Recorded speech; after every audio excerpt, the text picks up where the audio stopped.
he's not, Chair. Chair, I have to leave at 2 o'clock.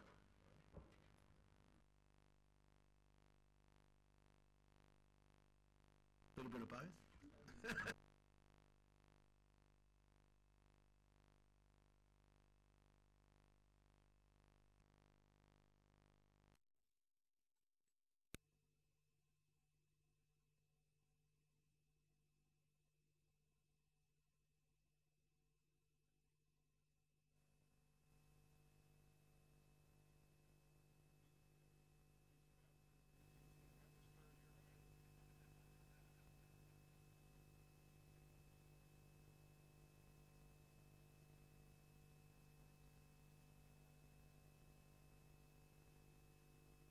Compliance are used to being the outcasts.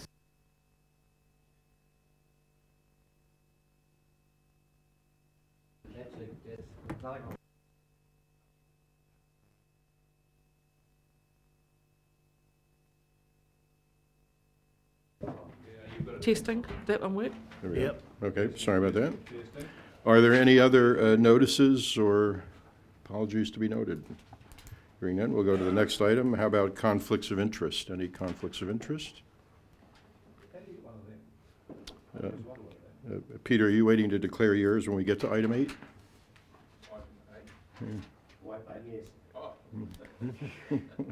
No conflict of interest declarations. Confirmation of the minutes of February 21 for accuracy. Pages 2, 3, 4, 5, 6, 7. Would someone like to move that they're accurate? Councillor Bailey, second Councillor Bevins. All those agreeing? In favor? Aye. Aye. Opposed? No. Carried. Any matters arising from those minutes? Mr. Bailey. Yeah, thank you, Chair. Just a question to staff, if they could email me at some stage. I've had a couple of inquiries from the public with respect to the budgets for our hotspots, especially Tūtera and Whakaki, around the project management role and how that's actually broken down. If you just drop me an email at some stage, that would be great. Well, what it's actually made up of, because there's 468,000 for Tūtera over 4 years, and where is it? 557,000 for Whakaki project. So, Councillor, obviously we have got hotspots on the agenda. Would you like that detail provided at this stage, or would you like it out of session? Oh, either whatever suits you. Because I know who they are that it's asking me, so I can just forward that information on to them. Right, we'll just pass it on to Joel. Joanne, if you could just provide that by email. Any other matters arising? Okay. Do we have to have a resolution about that at some time, or just keep on going? Normally we would move to follow-up items, but we're about to get a piece of paper, I think, that lists those. They were not included in your official document for some reason, so when those arrive, we'll return to that subject. So I will call then for any business not on the agenda. I wish to raise one matter as a urgent item, and we'll have two pathways we can pursue with it, but it just involves making a substitute appointment for our hearings panel on the pest control public submission process that we're dealing with, and we'd like to be able to make the swap as soon as we can, so that's why I'm raising it here today. Councillor Wilson, who was on to be on the panel, has a conflict given his role in predator-free New Zealand, so he's pulling off of it, and we're proposing that Councillor Bailey be his replacement on it, but we have to take a formal action to do that, which we can do by unanimous resolution here now, or we can just note the fact and take the action at our council meeting at the end of the month. I'd prefer to just get on with it. I'll be happy to move that right now. Okay. Any concerns about that? All those in favor say aye. Aye. So the resolution effectively is that Councillor Bailey replaces Councillor Wilson on the hearings Just, panel for the biosecurity. So, No, we've passed it. You didn't give me a chance to speak. I don't leave the words on the hearing panel. Microphone. Place full stop.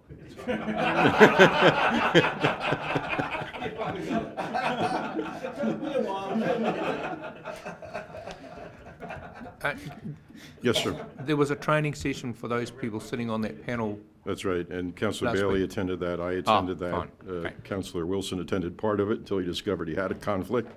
And our independent chair was there, John Simmons, who has gone through the same process basically down in Canterbury. So he's the experienced hand at this, and we elected him chairman of the panel. Okay, so just for completeness, maybe the minutes should note that Councillor Bailey's been through the same training Okay. as other panel members. Yes, sir. Mr Chairman, will that preclude the requirement for us to write a paper? We're actually writing a paper at the moment for the next council meeting, so does that mean we don't need to do that now? Can I help out there? So you've already moved that. Councillor Bailey replaced Councillor Wilson on the hearing panel for the pest management plan. If you were then to move that this be made a decision of council and that get passed unanimously by the councillor members of the committee, then you wouldn't have to write the paper, Graham. Right, I'll move that from the chair. Will somebody second that? Peter? All those in favor? I want an amendment. Sorry. I want an amendment. Go ahead. As an exception to policy. So we're moving, we're not, this is not going on the paper and then going to committee. Committee discuss and then come back. We're jumping straight through the process. And I don't want us to go back to old days of letting people just putting papers straight to council. So I just want to make it clear, stop putting a stake in the ground, otherwise I'll reject it. It's an exception to policy. Councillor, I gave you the opportunity to voice your objection to doing this by unanimous consent this morning, and you didn't raise an objection. So I'm not But accepting. Terry also didn't vote for it, so you need this to pass unanimously, so I suggest you accept his amendment Right. and we can get on with it. I'd be happy. If you want me to be obstructive, I can. Well, we could spend all morning on it if you like. Yeah, we will. I'll just go and make my point. So I'd be happy for that to be included as part of the motion. You were the mover. Was I the mover? I can't remember. No, I wasn't. I was. I'll accept it. And I my was the seconder second, accepts and I'll it. accept All it too. those in favor? Aye. Motion carried unanimously as a decision of the council. We still do not have our action items, so let's just proceed with business, and we'll go right to the decision items. Number 5, enforcement policy, which is Thank you, Mr Chairman, and Liz I'll and ask Mr. Mr Wright to come forward and take a seat at the table. But you will recall the discussion that was held at the February Environment and Services Committee meeting, and there were a number of amendments sought by the committee. So we were asked to bring it back again for further consideration prior to lodging with council. And the key changes have been made, are set out in paragraph 4 of item 5 on page 5 of your agenda. Principally, it really involved inclusion of the context for this enforcement policy, particularly as it relates to council's vision, council's documents, how you your preferred method for compliance, which is really around encouraging positive behaviour change in the first instance. There were some changes made to diagrams to make it quite clear where the public input comes in. There were some minor formatting changes, and hopefully we've picked up all the typing mistakes as well. So the revised document is attached under separate cover for your consideration. Thank you, Mr Chair.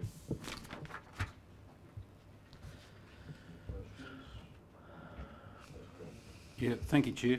Look, thank you, Wayne and Liz, for the changes that were made. I agree with those. But it got me thinking around page 8 of our agenda. It got me thinking about the bit about the principles and guidelines around transparency, because I think there's an issue when we don't enforce legal action on a particular issue, that the public, I think, would appreciate knowing why we haven't taken action, because there could be any number of reasons, whether it's not met the legal test or whatever it is. It doesn't really matter. And I'm wondering if we could include something there under transparency about the chief executive, when in the public interest, should advise why enforcement action hasn't been taken. Can I respond to that, Mr. Chair? And thank you for giving us a heads up that that's what you're going to propose, because it gave me a chance to have a brief email exchange with Jonathan Krebs, although he's in court in Auckland, so wants to consider this a bit more. But his initial response was really around privacy issues, concerns for, a person that may have been subject to some type of compliance investigation.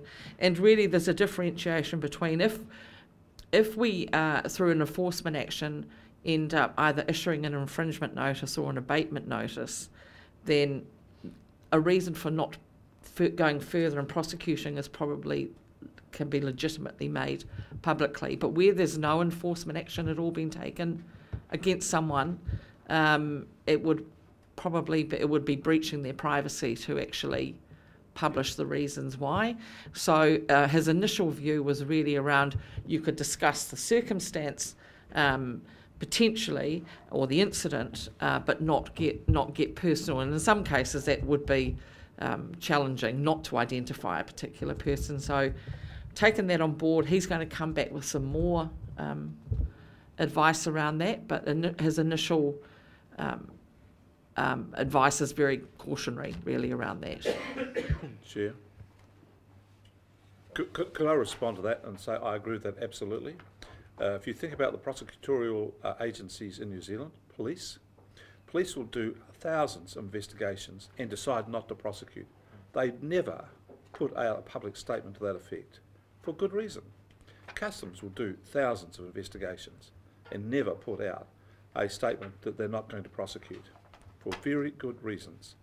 Now, there may be some cases which are the things are very high profile, and it might be in the public interest to do so, but that would be a very high test and very rare. So I wouldn't want it as a matter of policy that we have to make public our decision not to prosecute. Yep. No, thank you, Chair. Thank you, Councillor Barker, and thank you, Liz, for doing that, making those inquiries on my behalf. That's answered my question for me. So as far as I'm concerned at this stage, there's no need to take that any further. The last photo on the end of it, does that mean that people are walking the plank? I just sort of this a lot of That is a second attachment. Just for you. Oh, so got the end. Got the end. I thought, oh, well, trying to tell somebody walking the plank again. We don't have anything nearly that exciting, sorry.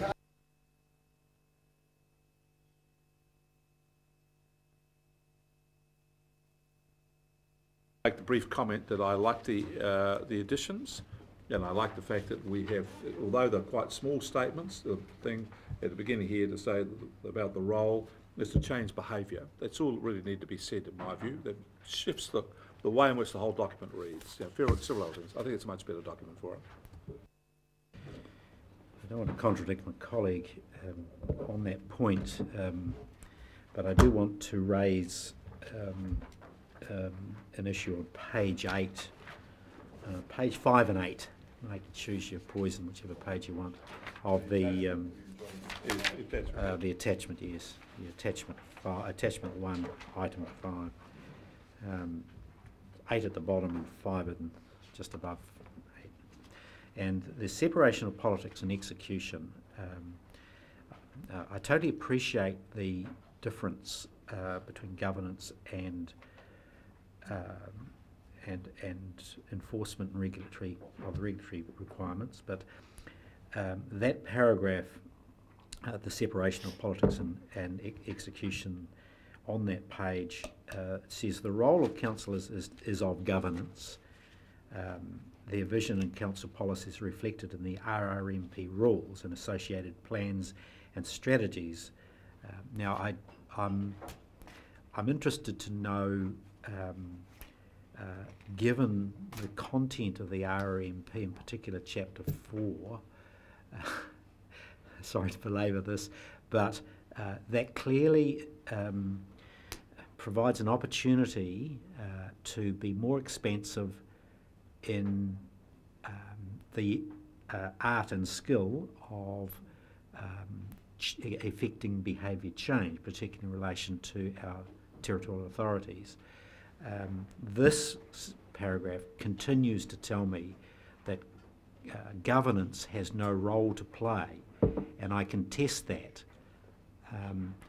This document says that never the twain shall meet, in my mind, but the RRMP in fact enables that very thing to take place. And I'm wondering, are we talking past each other in that regard, and that we're talking simply about event and prosecution, or are we talking about a broader approach by this council, which I thought we were going to undertake in terms of our dialogue with territorial authorities in particular, and other consent holders, for example.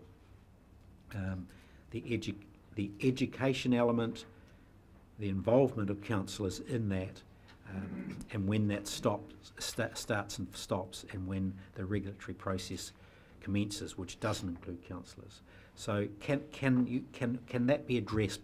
Particularly Ms Lambert might be able to address that one. Well, Councillor, the intent of that paragraph really was to capture what you've just said, and I'd welcome any wording suggestions that you might want to make, but the intent of that is to actually say that around this table, or around the governance table, the direction, the policies, the rules and the implementation methods are set, and that will include education. And then at an officer level, we are expected to deliver on what's been set. So I'm not quite sure how what's written there can be changed to better reflect what you want.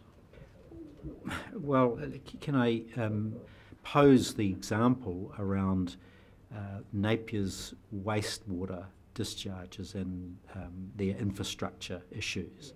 That is a consenting issue. Clearly, if something happens, you guys are to deal with it. Sitting above it is a layer of engagement, which can be governance to governance. What I continue to read in this is that there is no role to play for governance in remedying or involvement in a specific incident. See where you're coming from a bit better now. I think, so what we're talking about here is the separation of politics and execution and enforcement. So we're specifically talking about the whole idea of the enforcement legal process, as opposed to the much broader package of implementation methods that this council carries out every day.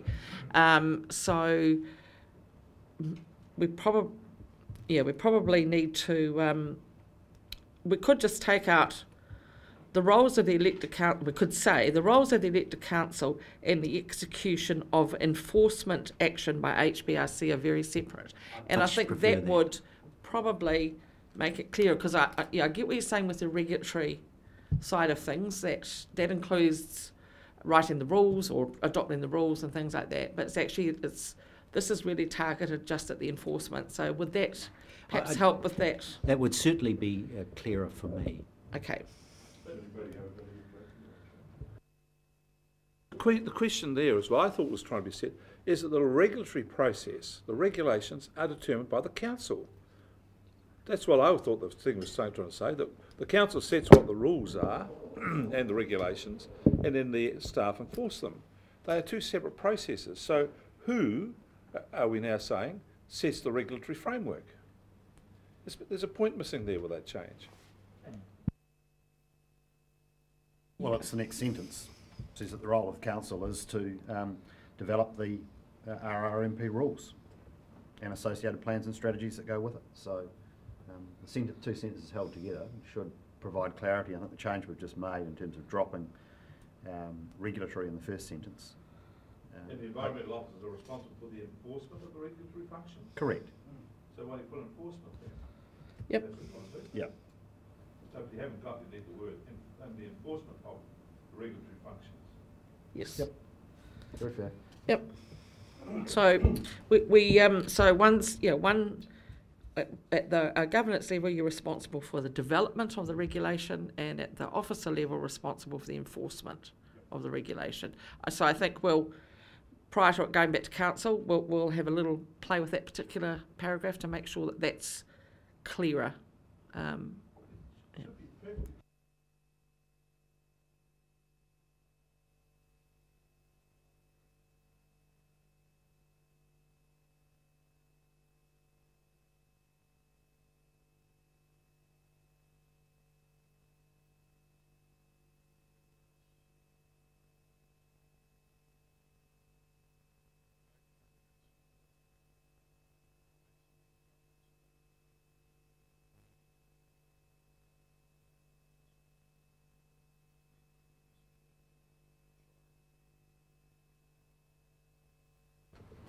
In the chart, there was the addition up here about the public having a valuable role to play, et cetera, which is all fine.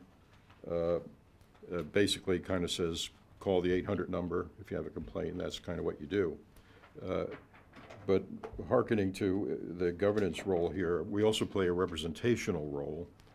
We have constituencies who get upset about things, who bring things to our attention that they feel might require enforcement action or some investigation.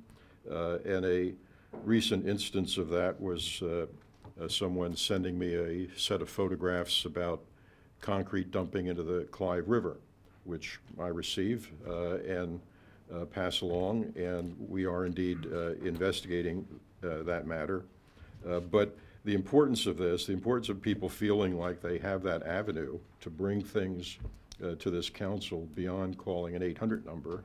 I would have preferred to see this be a little more encouraging, basically, of this is part of a citizen role, is to watch what's going on and to bring us these kinds of concerns and bring us evidence of wrongdoing as people might see that occurring for proper investigation. And to me, the significance of it is in these comments. That the item that I put up there is now getting close to 45,000 comments.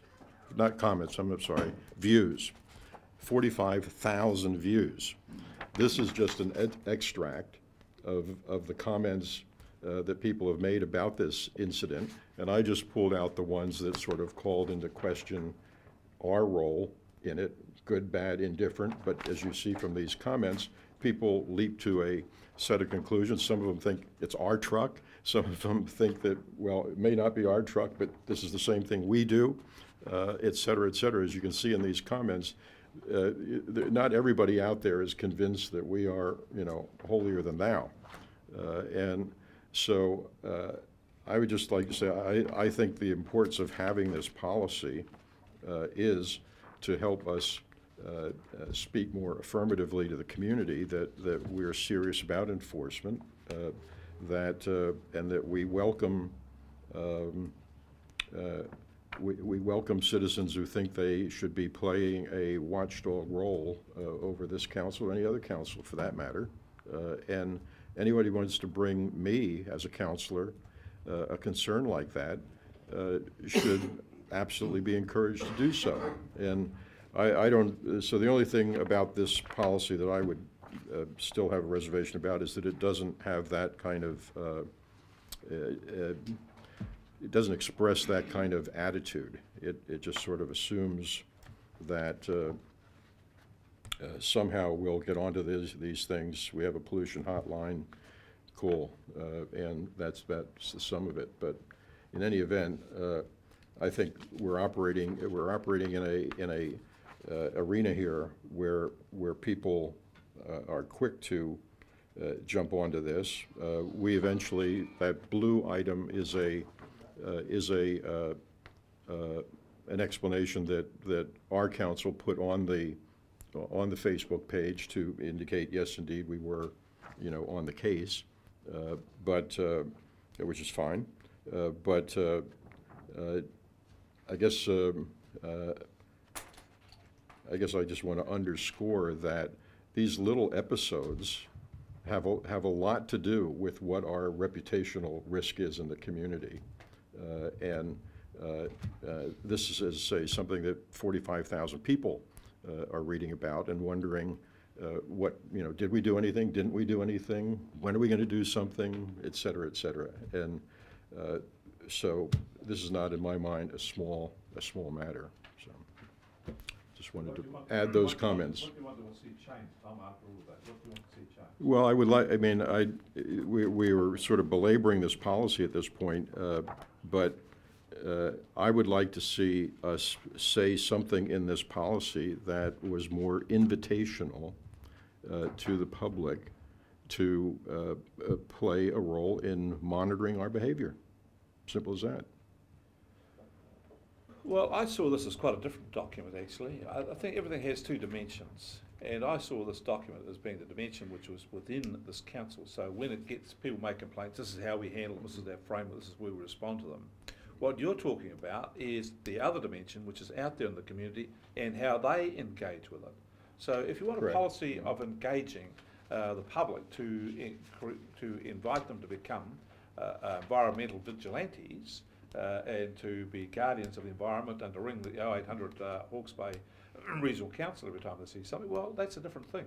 I didn't see that as being this. So I would thought that's two different things. All I wanted to be out of this document here is make sure we had this clear and that we had some clear guidelines as to what we expected to do. One of them was change behaviour rather than beat people up with a stick. That's our policy, let's do that.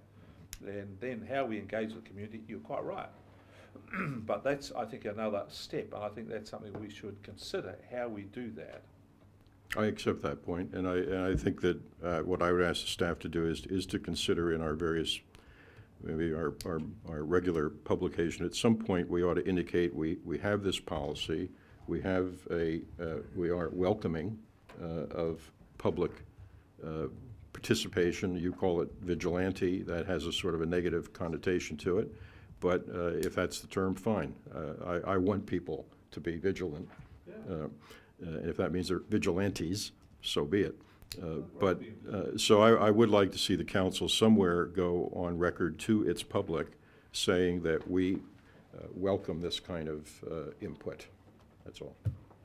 Any further comment? Would somebody like to move? I just want to add to that. I think that's a really good point, Tom, because we can't do everything ourselves. And our people can't. We've said that in our long-term plan meetings. We just can't make the quantitative change that's required in our environment, and we can't check on. We can't have a whole lot of people out there checking on people. So we do need the people in our society to assist us with this. If they see a fire that is seriously polluting the area, they need to have a number, and they need to feel that they are welcomed to ring up that number, and they're not going to get any comeback to them personally. So I don't like the word vigilante either, but we need to have activists in our community helping us achieve our objectives, and we need to encourage that. So I agree with that.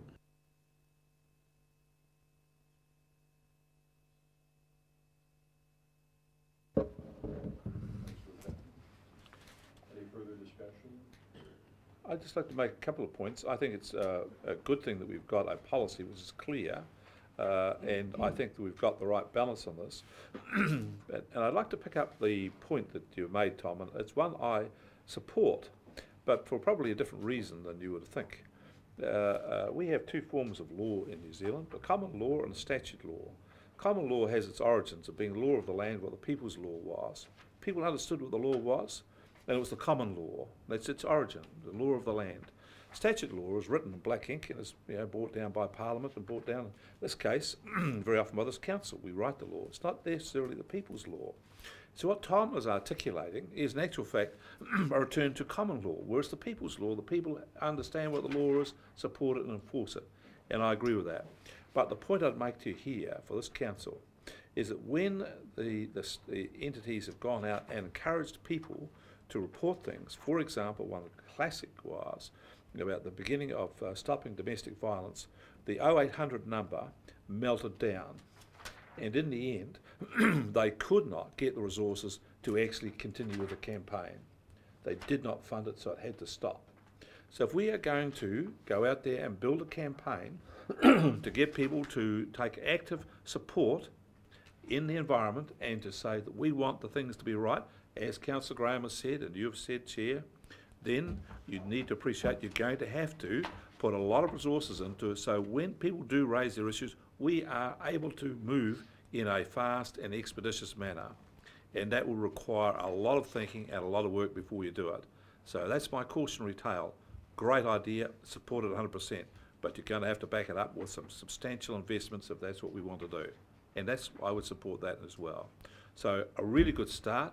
This is the beginning of a debate, and I can sense from what Councillor Balfour has said, this is going to be an ongoing debate, and I welcome it. I think we should engage in that in another forum in another way. Nothing to add, just happy to support the policy. Thank you, Chair. Yeah, I think this is a great start in terms of the journey on bringing the public with us on these issues, because it's been, this particular policy's been all over the place, which is the whole reason it's been pulled together in one document. It'll make, to my mind, it'll make it a lot easier to explain to the public when they query me as to what's going on. I can refer back to this particular policy document, and so there's an understanding from those that are vocal about why aren't we doing this or why aren't we doing that. You can go through the process with them. So I think this is a really useful first step, but we have to remain vigilant about that risk to our reputation of not being seen to be doing anything. So yeah, I think this is a good start. Well, thank you, Mr. Chair, and I really do want to reiterate that it's not my intent in terms of, if you like, interspersing governance into this to somehow take that over. None whatsoever. And I can see the document logic around enforcement decision making, nothing to do with me whatsoever. It's what comes in front of that I have an interest in, and I just wondered whether when the document comes back to council for ratification, we've just got a couple of if you like language issues that I think we can get to where we want to be, and I in particular I'm referring to the statement of intent, and wonder whether we could reflect on the language used there. HBRC's intention is to drive behaviour change in circumstances where it's required. For the statement of intent, I think needs to be much clearer than what is it saying there, because I think we've got actually a better statement of intent paragraph at the very first paragraph of the introduction, which says local government in New Zealand is responsible for ensuring compliance with a variety of laws and regulations that are aimed at achieving positive community and environmental outcomes. I think that is better placed as a part of the statement of intent, and wonder whether you could think about that over the next period of time. But the intent is, in fact, to pick up where the Chair has indicated, is that we are interested also not only in the regulatory framework and the enforcement decision-making process, we're also interested in this community engagement at the front end. We're also interested in the use of the governance part of this organisation to assist at the front of that to get the outcomes we want to achieve. So that's where I'm coming from, is using all the resources we've got, community and governance, to make this thing work better.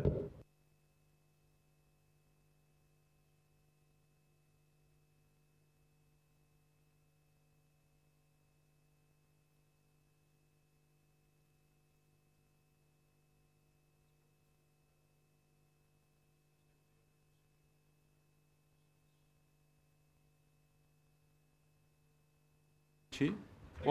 Whilst Wayne's here, I just had an item from the follow-ups that I wanted to ask him about. You jump up. All right, everybody has that document. Yeah. Follow-up items, or is that, all right, let's deal with those now. Okay, sure. Go ahead. Go ahead. Thank you, Wayne. On follow-up item number 4, this is about the monitoring of effluent dispersal systems, including bore heads and backflow valves. You've got down there, ensure that the backflow prevention device is maintained and tested in accordance with the manufacturer's and installer specifications.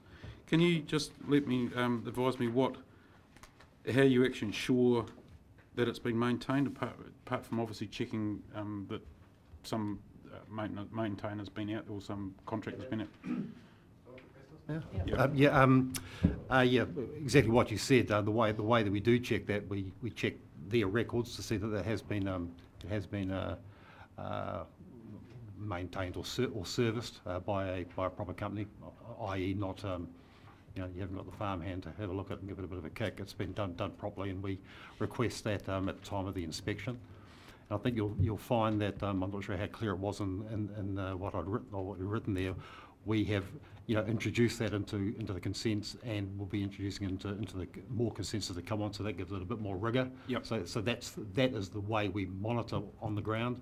Is if we do the say the condition would be you will maintain to a certain standard. So as an auditor or a monitor, we go out there and say, this is what your condition says.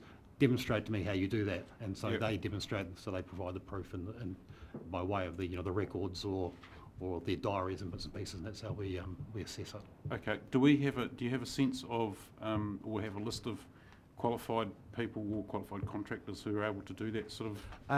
Yes, there's a we have what we call a there's a blue tick program. You're aware of that, which essentially is a it's a program which is run by Irrigation New Zealand, which kind of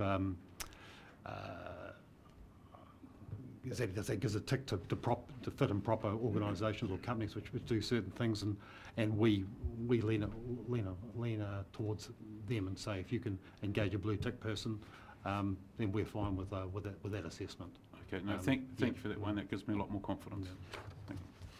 Is there one explanation of any of the other items? If not, we'll just take these as reported to us. I'm not hearing any. Oh, no, I'll take it from that second. Any other discussion of these items? If not, I'll put the motion. All those in favor? Aye. All right. Now let's go to, sorry, thank you, Wayne. Thank you, Liz. We'll go to item 6, certificates of appreciation. And I'll note in passing that we do have an apology here from Peter Paku. So.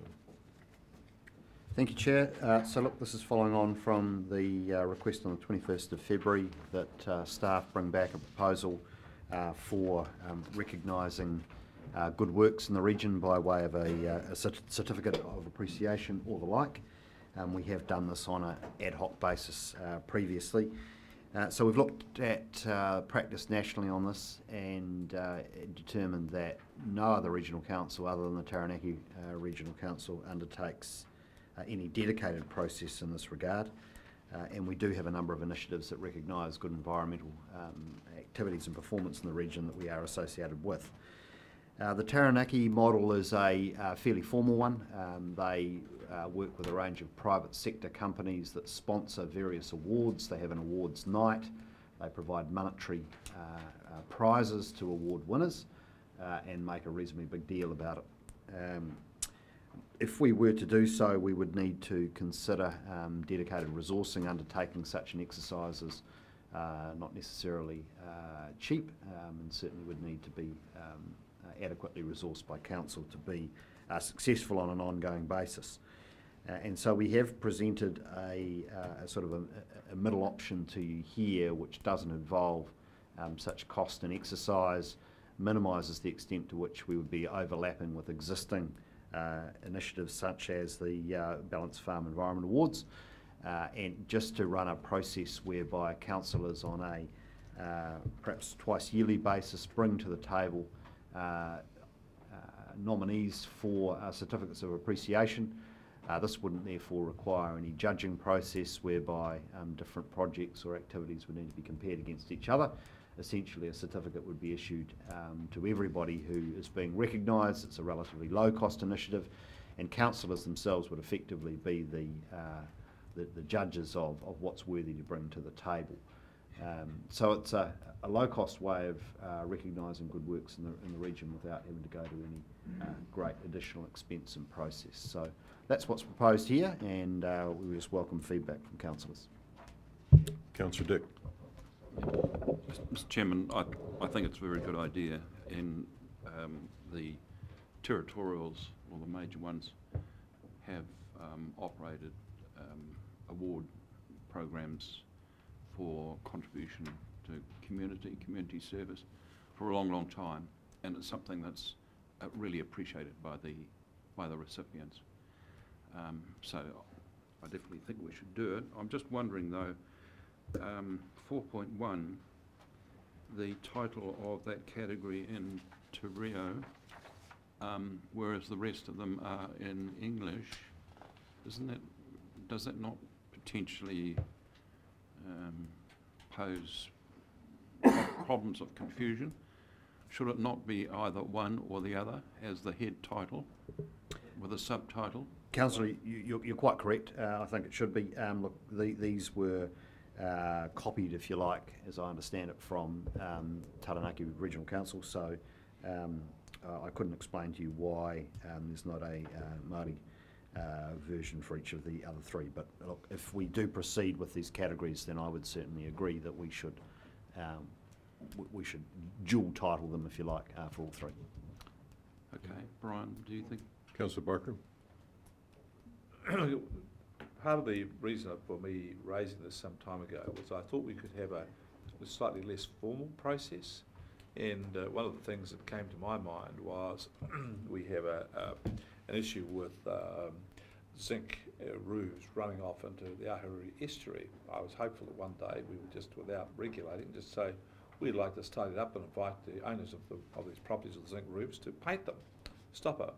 And what we could have done, in my mind, is when someone did do this as a good citizen, we could go and present them with a certificate of appreciation, not necessarily wait 6 months to come along. You know, so when something happened, we could turn up and say, well, you've done a great job, we like this, thank you very much, here's a certificate. So I was also thinking of a slightly less formal process, but a thank you was what was in the back of my mind. I don't think we say thank you enough. I don't think we say thank you formally we should do. So could we sort of amend this in a way that we could have this, lower level, less formal, thank you process going on? So it's just a formal note from the council. Look, I don't think it's mutually exclusive that we have the ability to issue them on a ad hoc basis in relation to particular initiatives. I think you're absolutely right. Once we've got a standardised template, I don't think there's any problem. The question is just in terms of, I guess, managing the value of it. We don't get into a position where we're doing it so indiscriminately that the value of the exercise is diluted, but I think that's probably manageable. Mr. Chairman, that would concern me, that it potentially devalues it. And it's almost like here's a counter to an infringement notice. If you've been naughty, get an infringement notice. If you've been good, we go and write out a certificate. I think it should be a more formal process to give it value and recognition. I have a slightly different view. I think I recall going to school, and if you're good, you got a giraffe stamp. It wasn't a formal process, but you're pretty proud when you went home and said to your mum, I got a stamp for being good at school. There's nothing wrong with us. We've done it all our lives. And if people are, we encourage and change the behaviour which the chair is looking to, and Councillor Belford is, where people take a more active role in the environment. What's wrong if we've got 100 people who get certificates of thank you for doing good deeds, 1,000 or 10,000? I would have thought that's a great outcome. I wouldn't have seen it as actually diminishing the value of it. It would have been that we've brought about a great social change here. I'd celebrate it. So we have two. No, I'm just taking the piss. Order. Councillor Wilson? I'm sure Councillor Barker went home with like a sleeve tattoo of giraffes after every day at school. That was a rare event, let me tell you that. Normally got the cane. Pitfall was the 3 best years of his life. The issue with this, or not an issue, but the reality of this is we've been here before. We used to do it with the TAs, and I think from memory, Ms Lambert may be able to help me here. We had 1 year, there were 6 politicians, I think, that went and looked at things and thought they were good, and they got a tick and a certificate and a bit of an award and a giraffe stamp and everything else. And but it came to a grinding halt when the following year, one of them that won, we ended up prosecuting them for. So it's be careful what you wish for here, is all I'm saying. So we have two philosophies being expressed here. One is let 1,000 flowers bloom, and one is to be more discriminating in what we do. So which is the direction we want to pursue here? Councillor Bailey. Thank you, Chair. I see both Councillor Dick and Councillor Barker's point of view, but I think this particular paper is talking about an award for achievement over time rather than a one-off event. So in that respect, I think the way that this is set up and proposed is quite useful. It's simple, straightforward, and really cheap, but at the same time, it's a recognition for those people that have put in a lot of hard work in the community, and giving them a recognition of thanks. For me, it's for stuff that's been done over time rather than just a one-off event. And it could well be that we come up with a different little draft stamp certificate which we can give for when someone demonstrates good behaviour straight off. But that's not the intent of this paper, I don't think. Are you looking to speak, Councillor? Yes, I am. Please Thank do. you. I think this is a really good idea, and I think keeping it reasonably formal, the 3 awards. I mean, we can have a 15-minute, bring them into the council, have a cup of tea with us afterwards, and we can do it at really low cost, but it can still have the authority of the council on it and the mana of the council carrying it. So if you do one a year on each one. The other, conversely, the other side is we do a lot of that already. Councillor Bailey and I went and visited some people who are doing a wonderful job only last week. I'm always ringing up people, and I think if council let me know someone's doing a particularly good job, the chair of the day can ring them up, and they do really appreciate it. I did that with Forest and Bird just recently, and you do get a good reaction. And it's only a phone call when you see someone doing a particularly good job. So it's the draft stamp, isn't it, really? Mm-hmm. And I think we should do that anyway. We should thank people when they're doing jobs, because we're going to rely on them doing fantastic work. And I'm happy to do that as the current chair. But this is a bit more formal, and it has a bit more status and mana to it. So I think we should do both.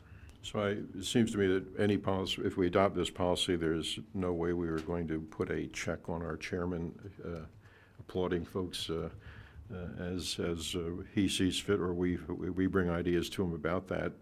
So that covers, to me, that aspect of it. I guess I do have a question. If we are going to put our mana behind this in a more selective way, are we basically operating on the basis of what in the U.S. is called senatorial courtesy? If Fenton makes a recommendation, we simply accept the recommendation, or Councillor Bailey does, we just accept it? Or is there some kind of review or whatever if we're going to actually do what's recommended here?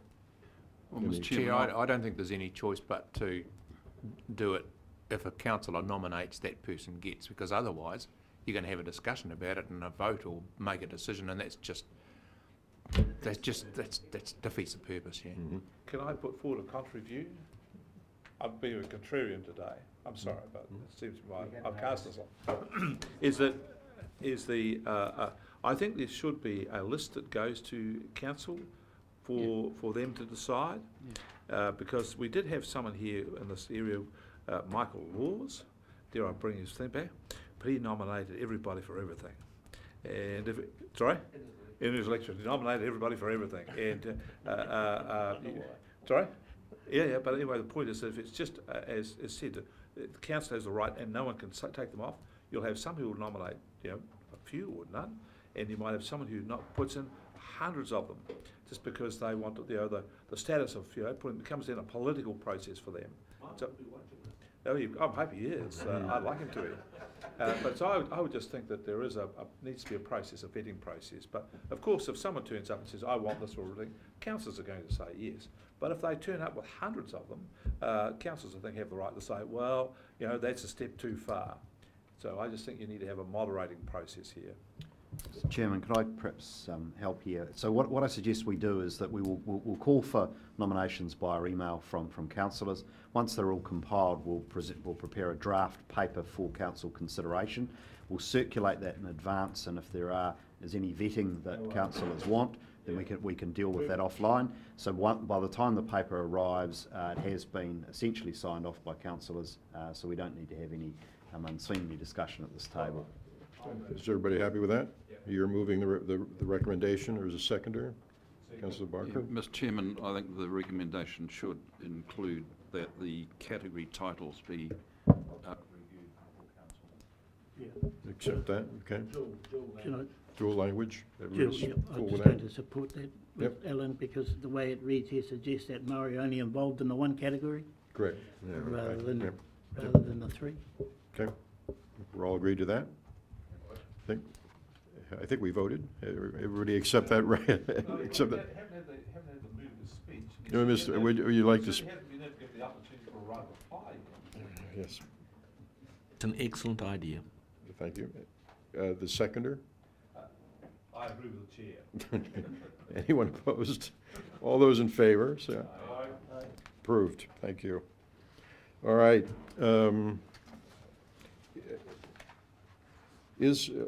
Are we in fact getting a presentation from Taine Randell? Yes, we are. So we are expecting him at 10 o'clock. So Well, can we, if we can check if he's here.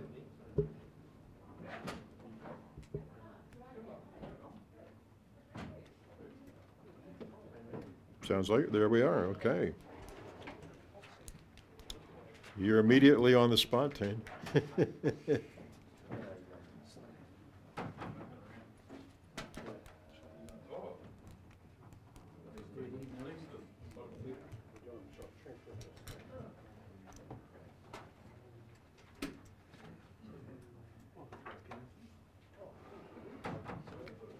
We could probably dispose of whitebait if while we're.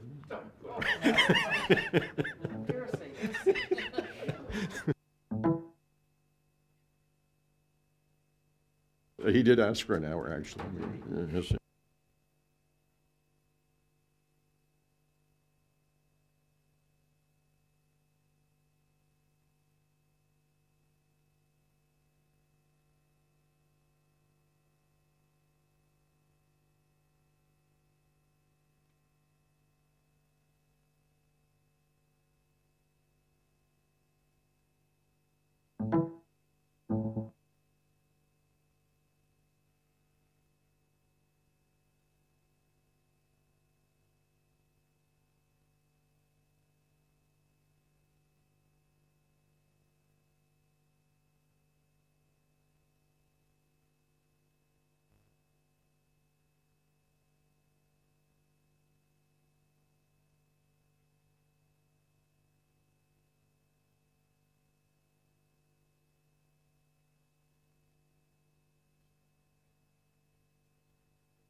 Yeah, it's actually a mixture of presentations that were the one that I did, but also the one that Ngahiwi also made.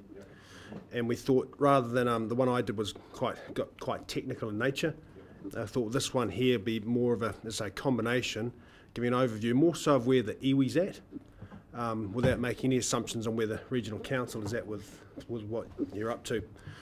Just some background: in November last year, the Kangaroo at the AGM of both the Asset Holding Company and the the iwi, passed the resolution mandate to the asset holding company to progress with our Kautia Accord, and we're going to do it, but we have sort of, it's no real secret, been in sort of loose-ish discussions with the regional council as to where you're at and the potential pathway forward.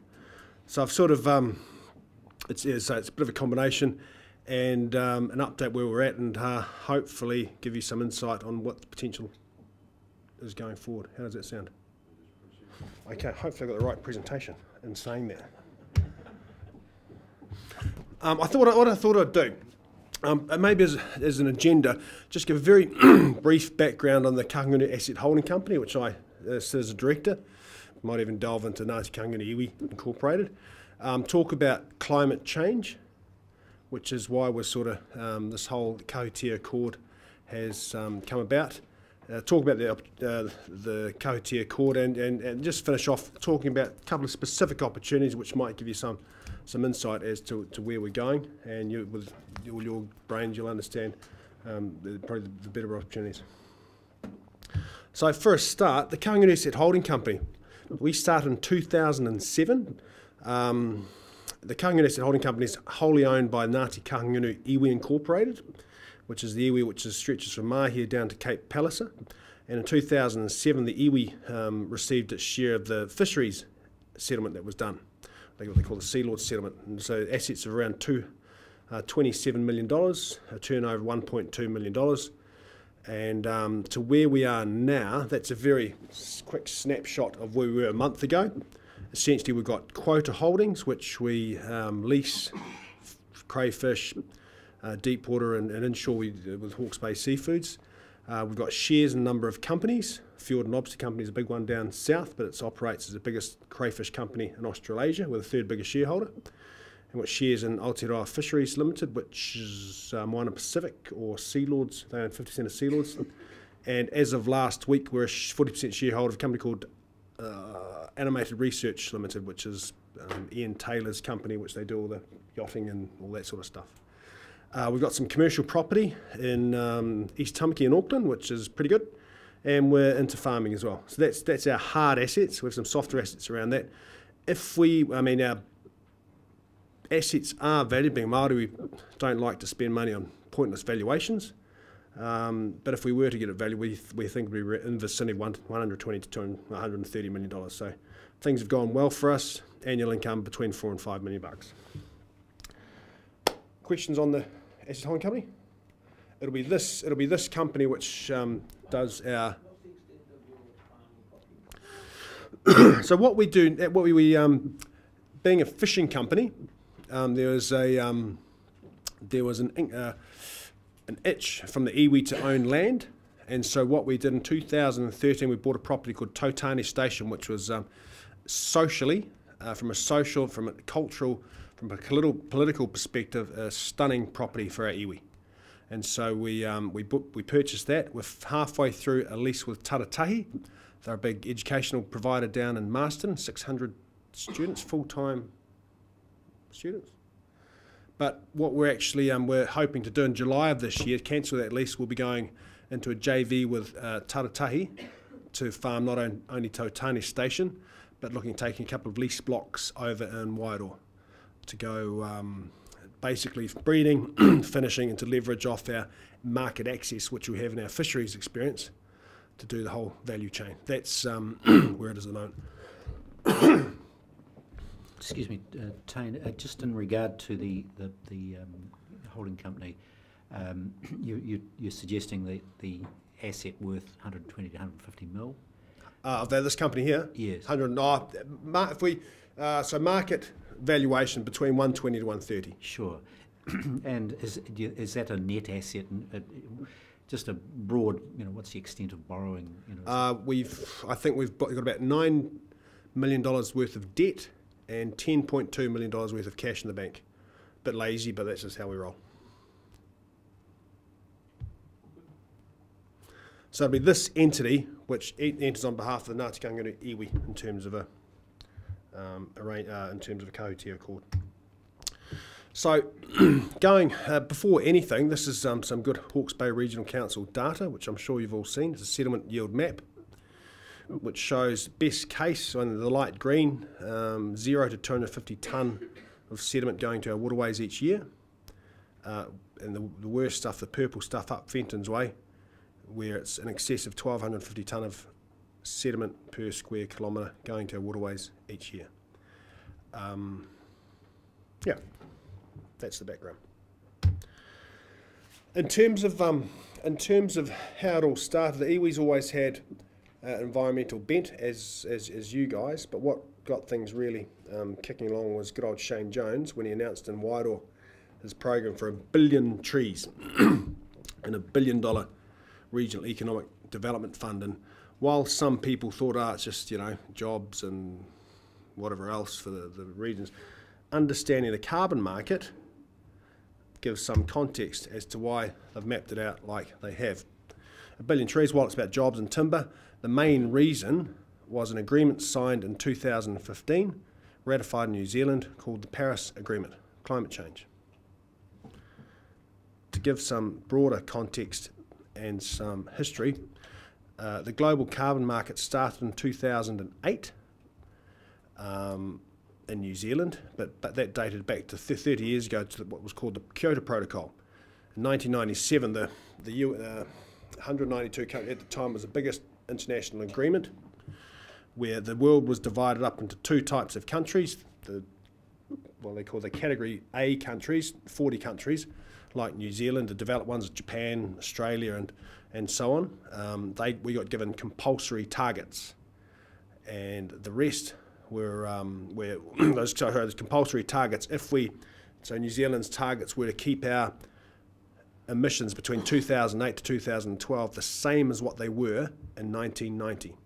And if we produced, which was 62 million tonnes, if we produced more carbon dioxide, net carbon dioxide, then we had to go into the international markets and purchase carbon credits, which, or alternatively, if we produced less, if we had excess capacity, we could sell those carbon credits. So that went along. It actually started in Europe in 2005, but the first period of commitment was 2008 to 2012. That was superseded by the Durban platform in 2012. The main difference there is that a lot of countries, so all countries had targets which they had to meet, but also included countries like China and India, which were in the target, not compulsory. They were included in the Durban platform, as was the US. Going back to Shane Jones, in 2015, as he said in Wairoa, it didn't matter if you're National, if you're Labour for New Zealand, First of your Greens or whoever, New Zealand had committed to the Paris Agreement, whereby through 2020 to 2030, we had targets that we had to meet. And if we didn't meet them, there were going to be consequences. What was the contingency risk in dollars? So basically, what New Zealand has committed to is that for the years between 2020 to 2030, our net emissions, basically the difference between how many trees we grow and how much they absorb, as compared to how much our farms and everything emit, the difference has to be 30% below what they were in 2005 or 11% below what they were in 1990. So we're going to have to produce roughly, in 1990 we produced 62 million tonnes of net carbon dioxide. For the period of 2020 to 2030, 11% below that, so whatever that is, that's 55 million. We're going to have to decrease our net emissions. So in order to do that, the government's got three ways of doing it. One, removal of CO2 by forests, is what they say. Basically, we're going to plant forests. Two, we're going to domestic emissions reductions. So if you've driven a Tesla car, the intention is that, as an example, we're all going to be driving electric cars powered by hydro. Or the third one, and most concerning, is that we're going to participate in international carbon markets. We're going to buy carbon credits. So as an update on where we're at the moment. So that's the consequence that you talk about. We have to buy carbon credit. Well, ultimately. There's three ways we can either plant forests, which will get rid of it. If we don't, yeah. So, and at the moment, currently, we are on track to have a deficit of 220 million tonnes of carbon dioxide, or credits. That's in tonnes. So there's the live price in New Zealand at the moment.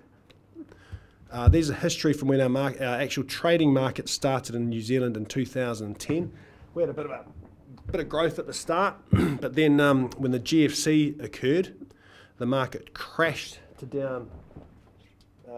New Zealand actually got to $1.45. But so emitters in New Zealand, the likes of BP or whatever else, they had the option to either buy New Zealand credits from New Zealand forestry companies or landowners, or buy credits from offshore. So because the price had crashed offshore, in the year 2015, for example, not one New Zealand credit was bought to offset emitters reductions. So it was all imported. The national government in 2015 banned overseas credits. So you'll see from basically 2015 really starts to ramp up a bit. And there's a couple of influences since. Also from 2018 onwards, at the moment, of our 100% emissions, farming makes up roughly 50% of them. They're not included. Of the balance of the 50%, initially emitters only had to come up with 25% or half of that. So of the whole market, we're only liable for 25%. That is going to be phased out, or this is the first year of the phase out, over the next 2 years. So by 2020, the market demand would have gone from 18 million credits last year to 36, hence the sort of increase in price. So how much does one credit offset? One credit of trees, carbon in a tree, so on average over 50 years, a hectare of native bush regenerating from beer will earn on average around 7 credits per hectare per year. Pine forests around 26 or 7. Different trees have different growth rates. Contact Energy emits 2 million credits a year. So you said that based on calculations, we might end up with 220 million tonnes. Yeah. So how many credits are required to offset that? 220 million. Oh, so one credit is an Yeah. offset Sorry, of a tonne. yeah. Yeah. You had the 50% is farming. Yeah. Of that, we had to meet 50%, so we're down to 25%. You said this has been phased out. So is the phase out from the 25% to 50 or 25% to 100? So if we take farming out, is farming going to remain out? Oh, no, just assume for the moment, Yeah. because that'll be the government's decision at some stage. Oh, Whether of the balance, roughly 25% is made up of the heavy industry, so the transport car, the BPs, the energy companies, Contact, and heavy industry, Watties. So currently they emit 36 million tonnes a year. Okay, what the government did when bringing in the ETS is said, well, that's going to put too much of hassle on business. We're going to put a subsidy in, so they only have to do, for every 2 tonnes they produce, they have to buy 1 carbon credit. Okay. So what they over the next, for the first year just gone, over the next, let me have a think. So they're going to phase that out over 3 years. So basically it goes from 18 million last year to 24 million this year, this is demand, to 30 million to 36 million. So by 2020, those industries will be fully liable for their emissions, no 50% discount. So I'm just trying to get my head. So the 100% of carbon, Yeah. 50% is farming, put that aside. Yeah. Then of the 50% that was left, Yeah. We had to deal with half of it. So the phase out is to take the 25% of the total Yeah. To 50% of the total. Correct. We're still waiting for the farming to be decided sometime later. Correct. Okay. So that's why we've seen, so from 2015 onwards, we saw a price increase. Once they got rid of overseas credits, you're not allowed to buy those ones, all of a sudden the price goes up. Then you've seen also, crikey, they got this phase out, the price went up again, came off a bit, and then Labor got elected, Labor and the Greens government got elected, which has seen the price go where it is now, especially with people realising that the obligation is going to have the Paris Agreement. Demand is going to increase. It's going to double, essentially. And the likelihood of farming being involved is, with the current government, is higher than it was in June last year. Yeah.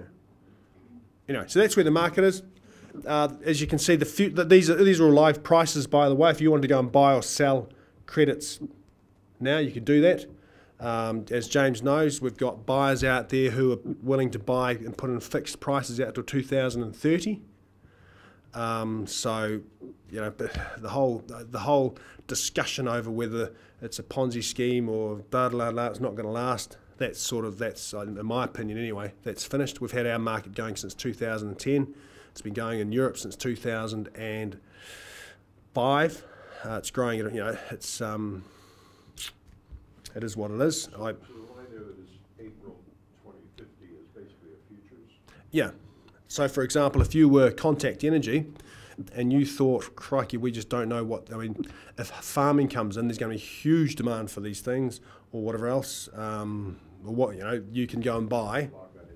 Yeah, you can go and buy those credits now. So that's a quick snapshot of the market. And you're still awake, so that's great news. Oh, sorry.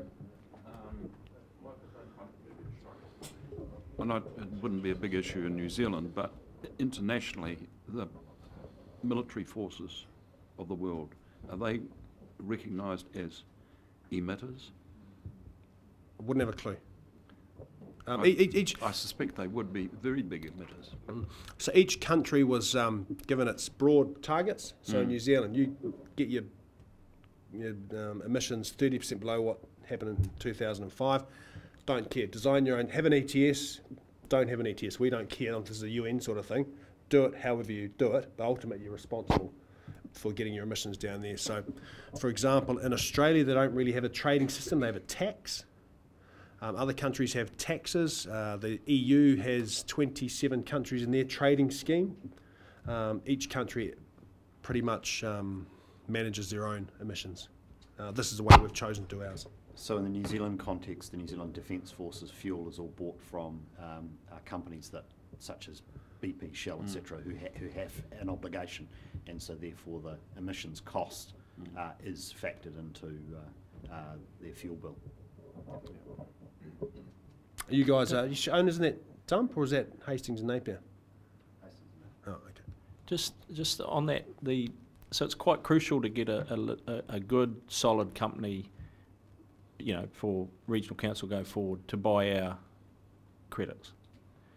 As in, it's quite important to have a reputable company with huge obligation. Like, to get the right name would be quite crucial, wouldn't it? Yep. I mean, there's any number of ways you can do it. There's a trading firm called Own Financial. They're B+ rated. There's Westpac. You can just buy your credits off them or sell your credits to them. There's any number of 200 plus emitters in New Zealand. The Shells, the BPs, the Watties, Are they actively in the market at the moment, or not really? Right now, so the market starts May the 1st, so essentially the end of April. End of April is the start of the end of the year, so we're coming up to pretty much the end of the year. The market's quite quiet. Usually it starts off with a hiss and a roar as everyone gets in the first couple of months, goes quiet, then sort of has a bit of a flurry at the end. But as I say, those are market commentary at the moment. The price is where it is. The market is absent of sellers of scale. So there's more demand than there is supply in the market at the moment, and we are in discussions with one of New Zealand's major emitters about a contracted arrangement with this council over the long term to provide us with certainty around carbon price. They've asked for their name not to be disclosed at this point in time while we're having those discussions. Which brings us to the Kahutia Accord. And Nahiwi does it better than I. So Kahutia, a bit of a play on words. Kahu, kahungunu, of course. Also kakahu, the cloak, clothing, and tia to re-cloak. So we're looking at as when Rangi and Papa first got separated to let the light in by Taine Mahuta, god of the forest. We've been world champions at cutting down forests. Well, the Kahutia Accord is our way to get some balance back into the land. This is our iwi perspective. Okay, just some context there. Now, there's the regional council's map again. The whole environmental gain, kaupapa of the Kahutia Accord, is that we're going to halt the slumpage, the erosion, and the siltation of the waterways, and we are going to, as an iwi, improve the water quality. flew up with James, Rick Yook. Well, Rick was crook and he's gone missing again. When Shane Jones did his announcement here and he jumped in a helicopter, Rick was crook, so I bumped my way onto the helicopter. It was a stunning ride, wasn't it, James? We went up there and it was fantastic. Looked at the regional council's forest that they'd planted in Waihapia, and then we drove up and we saw all these scars on the land, and it was like, ah!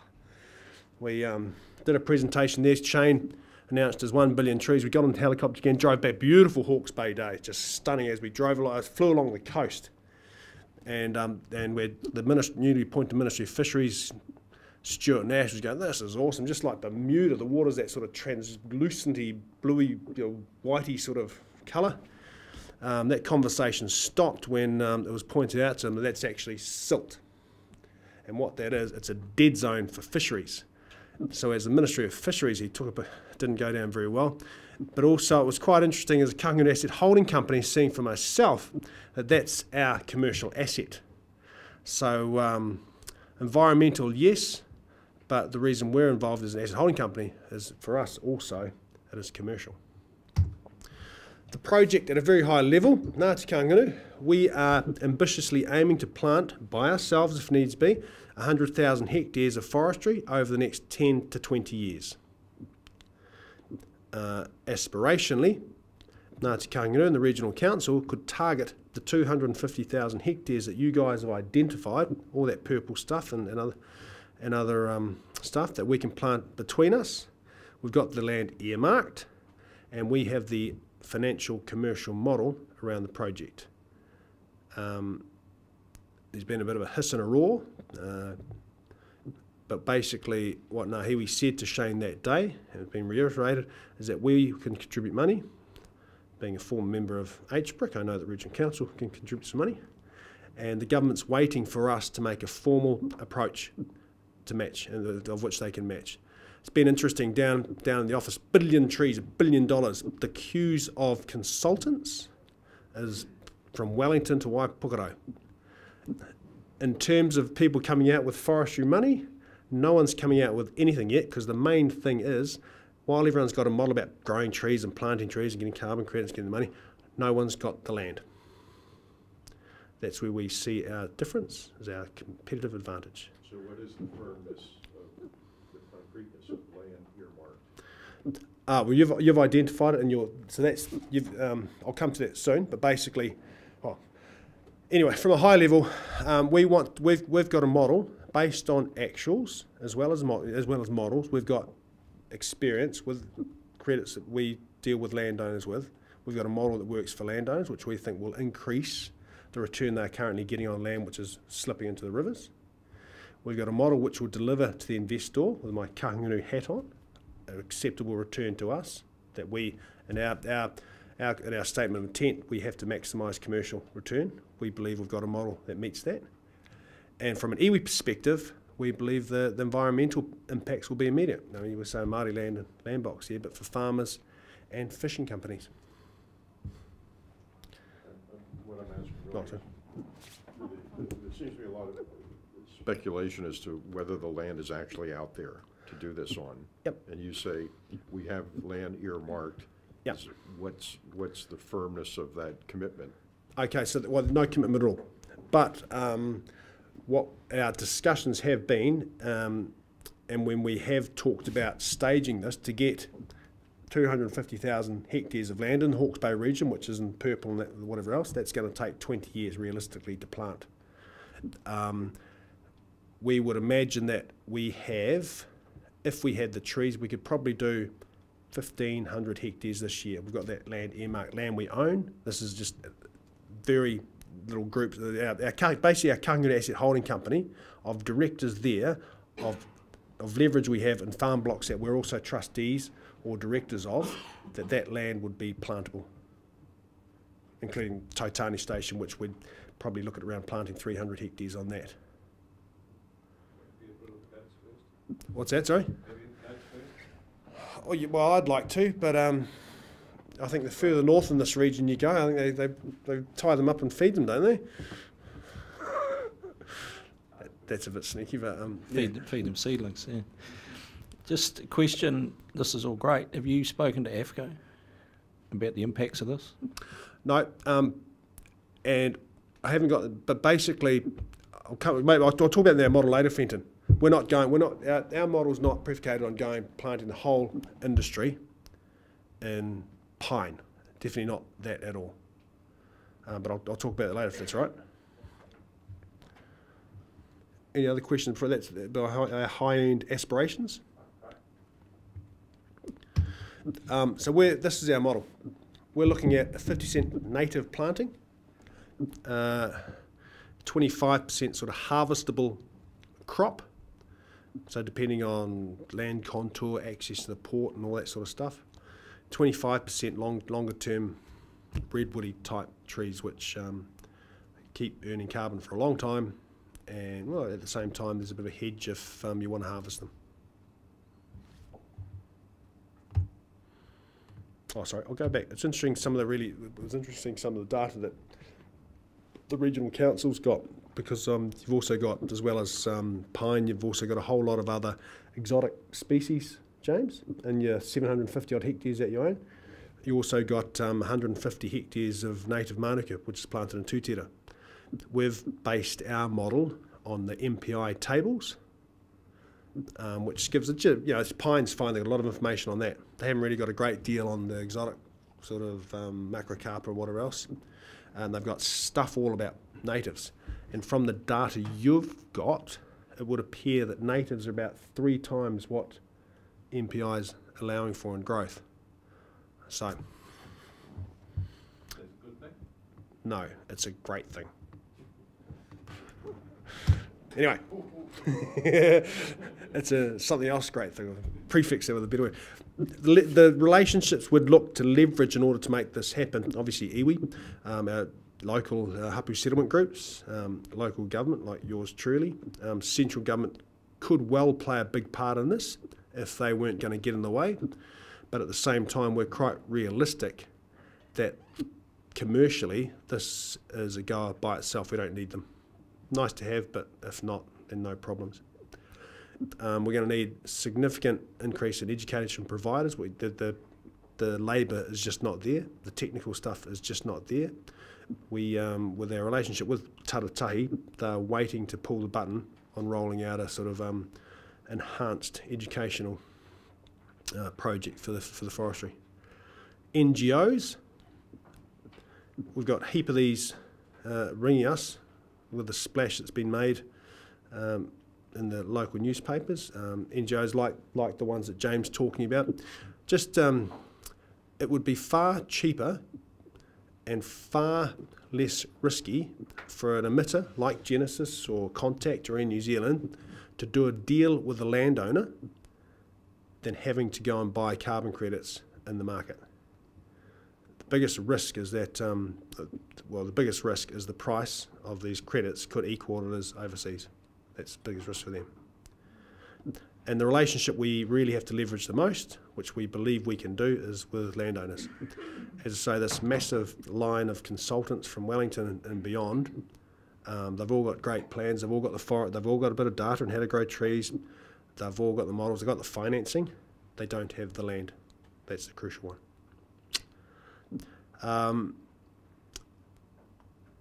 Ngāti Kangaroo's happy to lead this project at the same time. Very happy to share the project with the Regional Council. In terms of a precedent, iwi and Regional Council doing something which is not just social but is commercial on a pretty large scale, this would be pretty awesome in terms of New Zealand kaupapa.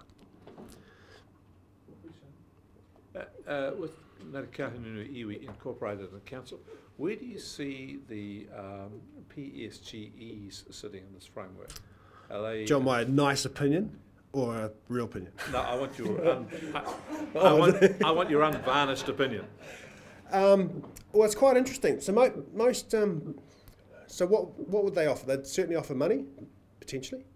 They don't have a great deal of land. Pauwere have a number of farms. Mangaharuru has Opwaisi Station. The real, as I say, it'd be great to have them on board. Yep. The key relationship in this is the landowners. So as you're saying, the dynamic factor in this is not the nature of the entity, it's what it's access to and the land it has and sharing. Yeah.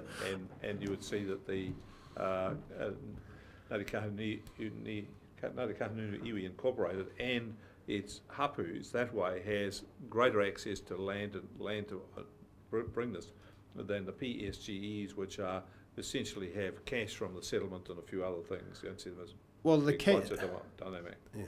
The settlement entities, they are the hapu.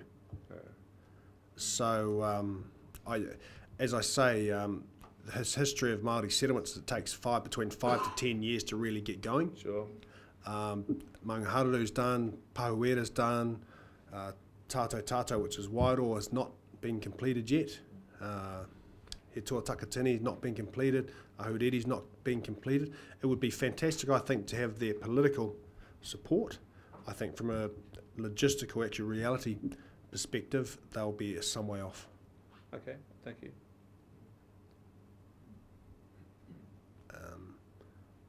Yeah.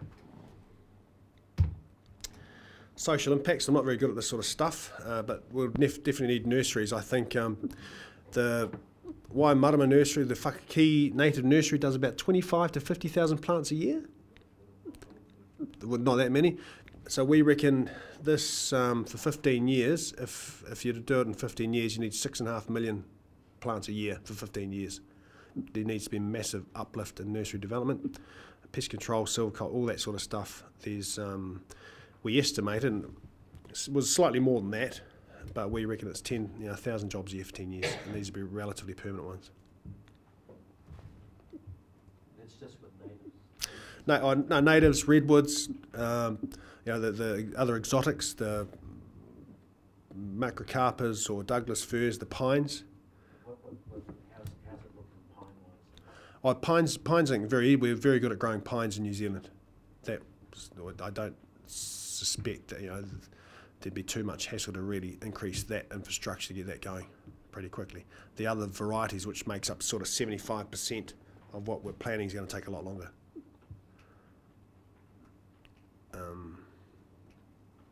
Not ideal, but just the way it is. I mean, we see a lot of benefits.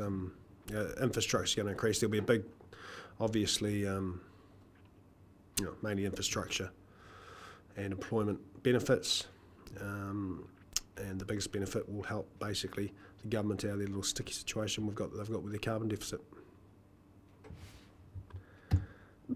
So economic triggers for us, carbon credits the main one. Honey production, a lot of information out there about it, but that's certainly an area which we're targeting. But in our model, we have not allowed for any income from honey production given the uncertainties of it. And the last one, the harvestable forest, so 25%, maybe more, depending on how the redwood and those sort of plantation goes. We're also allowing for income from that, obviously needing to be offset if they are harvested with the decreased carbon income. Our model's roughly $2,000 a hectare, and that will vary depending on land contour and all that sort of stuff, vary on species, whether it's pines or whether it's natives. I was told not to commit to an actual percentage on return there.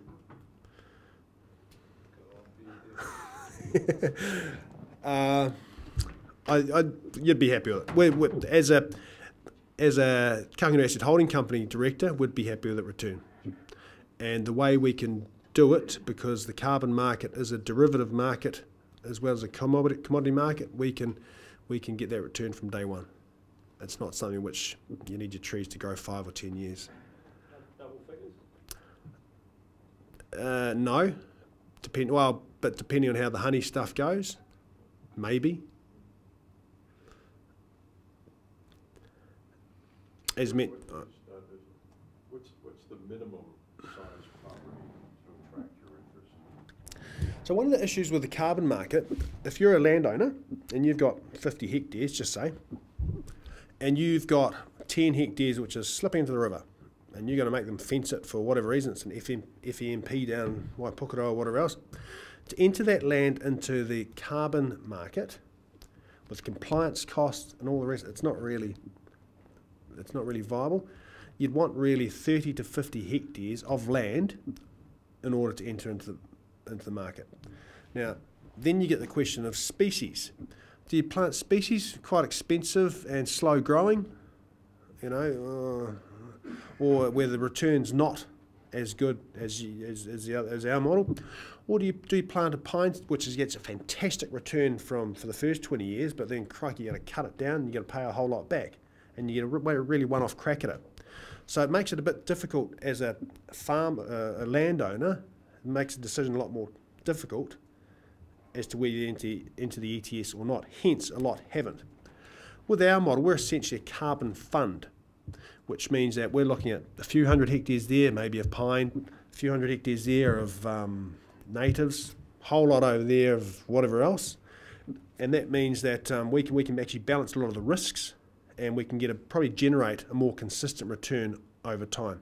Balance the risks of all that exists, but also when you do harvest stuff, that because you've got a good balance of pine, natives and redwoods, we can work it pretty well. It also means that putting in 5 hectares, putting in 2 hectares into our model doesn't really add to the logistics or the compliance cost too much. So for us, if you're a farm with 10 hectares, it means that basically you can if we do a JV with you're the fund, what would be for me not really worth it, by throwing my lot on with yourself, it makes it viable. The smallest you can do is 1 hectare. I got 25. 25 be perfect. Verbal contract done. We call them whānau. Yeah, whānau. Yeah, so in our model, as I say, what we're looking at, there will be around years 25 onwards, probably for 6 or 7 years, and we will have to balance carbon revenue with harvesting revenue, because when you cut trees down, you have to pay a certain number of credits back. But because we'll be earning credits from natives and credits also from the other exotics, we can potentially balance a sort of decreased carbon revenue from the fact that we'll be earning forestry revenue. And in our model, as I say, we haven't taken into account any honey revenue at all. So you were advised not to put in a percentage return. Presumably that's a percentage return to the entity Investor. that's doing this. Yeah. What does the farmer get from this who supplies the land or provides the land? So we're saying our model, and our experience in this is dealing with Māori lands who've done, and a lot of those in Wairoa, for example, forestry rights. And it gets quite interesting, the definition between net stumpage and gross stumpage, and percentage, and that's what we're saying, nice and easy. And the reason why, we've got to make this model, which is very attractive to a landowner. And knowing landowners who we deal with, Māori landowners, it's got to be a nice, simple model, and one they can understand, and one there's a great deal of transparency. So ours is pretty much, we'll make the investment. They throw in the land. We'll throw in the money to develop the land. There will be annual costs. So net of those costs, we'll split it 50-50. That's our model. And so, if you do that, people say don't put a firm return, but if you do that, the investor, who might be us or Kānunu, what do you reckon our return on our capital is going to be over 10 years? Well, if I'd said, I'll take it one conflict, right? If we'd say to landowners, you'd be hoping for at least $150, $160 a hectare. We would, The landowner. So you, yeah, so about the same. about the same. What does that relate to in terms of return on investment percentage? Rex, you can count. It's $2,000 to invest, and we're saying that's what we're sort of looking at.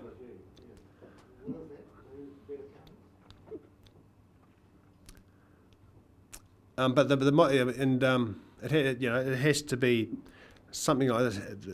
For commercially, the landowners are crucial. So this has got to be really attractive to the landowners. One, from a commercial return, but also two, you know, if it gets rid of a hassle. If you guys are going to make it difficult for them. If someone put in 100 million, would they get a 6% return over 10 years? What's it? Maybe. Yeah, why not? Yep. But I mean, the issue is, and I'll come to this. So risks, right? Risks. Global government. I'll come to this. I'll answer that question soon. Donald Trump pulls out. Is he intending to do that? Takes out 20% of the carbon market. Maybe that's the risk. Global influences. We've committed 2020, 2030, and from our perspective, 10 years works. Worst case scenario, that crash in 2030, and you've got land planted in forestry. There's storms, disease and fire, so insurance is going to be crucial as we know how those affect our coastline, or our region. And the other one's trees don't grow. So we've got to make sure that we plan to plant stuff on the land that the land supports. We don't, on that tough land, you know, the tiger country in Wairau, we don't go planting big pine trees or whatever else because they're going to fall over. Some of the land, it supports natives. The risk, which I haven't put in here, which is identified by our illustrious iwi leader, is the risk that we don't do anything. That's, to him, is the biggest risk. And I agree.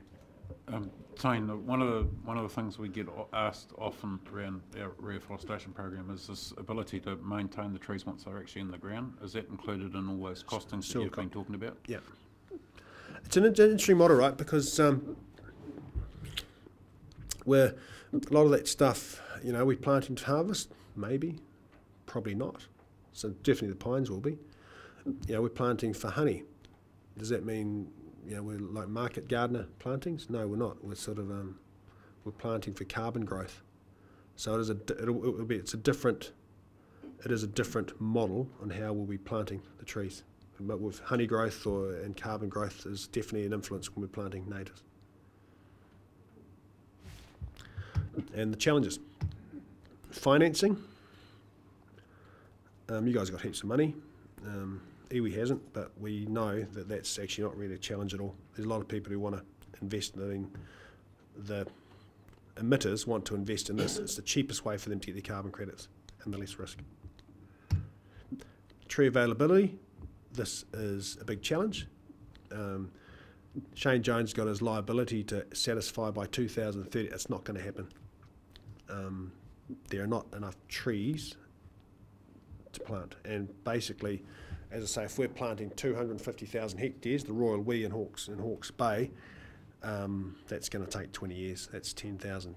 The trees just aren't there. It's going to take 3-5 years to get the infrastructure up to grow the required amount of trees. Is there also sort of a boom and bust component of that job, saying if we go hard out 10 years behind New Zealand, and you know, the challenge around tree availability, which I do have a bit of experience in terms of setting up nurseries and getting access to big numbers, but there's also a boom and bust Yeah. risk of this as well, isn't there, around who's going to get in and in 250 years, where are you left? Yeah.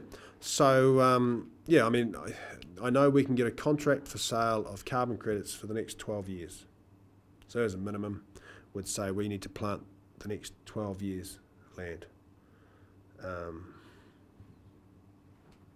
in terms of someone making a decision, do I make a nursery this size or this size in terms of equipment that equally is a long lead and speculative end point of I'll make a big nursery, but what happens to me in 10 or 15 years as well? You know, that's the, I find that space pretty interesting. Yeah, and maybe there'll have to be, we've talked about this as an E, we may have to underwrite some of those things. We're taking a big punt. This will be, as you know, this is the biggest thing that the iwis, this is the iwis, what they're supposed to do, stuff like this is a you know, it's a 15-year project, 250,000 hectares.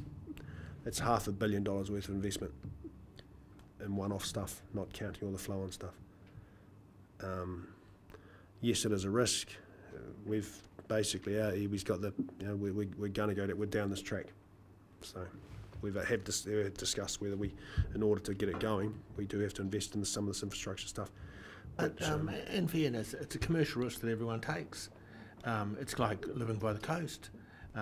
There's all these initiatives going on. There's all this talk about that worldwide that we're going down this direction, global warming. And if you own a commercial nursery, you can decide to get involved or not. And I don't think we would be interested in underwriting anything, any of the other commercial things. People will make their own commercial decisions, and that's what they always do. And that's the only way to go forward on this. Some will get involved, some won't.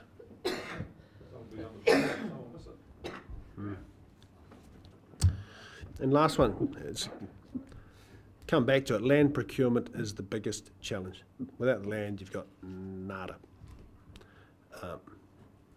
Does that include, that doesn't include purchase though, does it? I mean, the old rule of thumb was like a $15 tonne, $4,000 a hectare, you could sort of make it work somewhere in there. Yeah. But I mean, I'm just saying to Rick, recent sales up home have been double that. Yeah. And it's going to be, the land is going to be scarce as hen's teeth. Yeah, so what we think, you're right. So the carbon market in the early days of 2000 and, mid 2005 onwards, the carbon market added quite a bit of money. Through the East Coast, which is the fastest growing region for pine in the world, apparently. And they put a whole lot of exotics. The market, that increased the market. The honey market has increased the market. $4,000 a hectare is good value. I mean, if you can get it for that, that's pretty good, right? You can't now. At $4,000, it does not work investing in carbon. Probably maybe less than, you need land, if you can get it for less than $3,000, that's sort of doable. So this model works on partnerships with landowners. Can I just make the comment that at the moment we've got high prices both for beef and lamb, and that's obviously being capitalised into land value with the increases that you're referring to. And I think from a whole of accounting point of view, a natural capital accounting point of view, effectively what's going on is that there's a misallocation of capital because there are unpriced externalities. One of those is the greenhouse gas emissions, and so the central government's currently considering bringing agriculture into the ETS. When those emission liabilities, if and when those emission liabilities come to bear on the agricultural sector, that'll have a depressive effect on the value of land. Secondly, at the moment there is no effective price on the loss of sediment to our waterways from erosion-prone land. And central government again, and this is something which both sides of the House are being forced to do, is introduce national bottom lines on sediment loss into our waterways, and that will result in inevitable regulation of this land. So while right now you can do what you like with steep hill country and prices are high because of land use options, those land use options will be constrained over the medium to longer term. And therefore the economics of these solutions will become more favourable, and continuing to use them for pastoral agriculture will become less favourable. Now, there's obviously some uncertainty politically in terms of those regulations, how they're designed, when they come to bite, but the direction of travel is reasonably clear. Put that into common language. The externalities is absolutely correct, but just in case there's any doubt, you cannot farm and make big profits on your farm and destroy the creek which runs through your farm, and that's the reality that it's going to hit home. We have a responsibility, and our whole society has a responsibility to look after the creeks and streams and estuaries. And so do the people who are currently settling on the land, and the two must run in parallel. And if they don't, well, that's when we'll be using the stick. Could I just add a bit to that? And the point you make about the East Coast being the fastest growing pine expansion on the planet was driven by an event, Cyclone Bowler. And Cyclone Bowler was not a major storm. It was a big storm, but wasn't a granddaddy storm. The fact why it was so destructive was the creeks and streams in the area with the sediment loss had all filled up, and it got to a very high level, so when a significant storm came through, they overflowed and the destruction was colossal. So the destruction was disproportionate to the size of the storm. And then the policy makers at the time, the government said, we've got to stabilise the land, let's go and plant trees. What's the trees we can plant? Pines. And away they went, and there's this massive, mad planting of pines. Now, in retrospect, we've planted pines in places we shouldn't have done. And anybody who's in the harvesting area will say, the slopes here, we will never plant or replant pines again. The slopes we won't even harvest because it's so nuts. So in the light of what has been said, there's been a refinement of our attitude. So I think there'll be pieces of land which we'll come back to and plant natives again next time around, because we'll never try and harvest them, as we shouldn't have planted them the first time.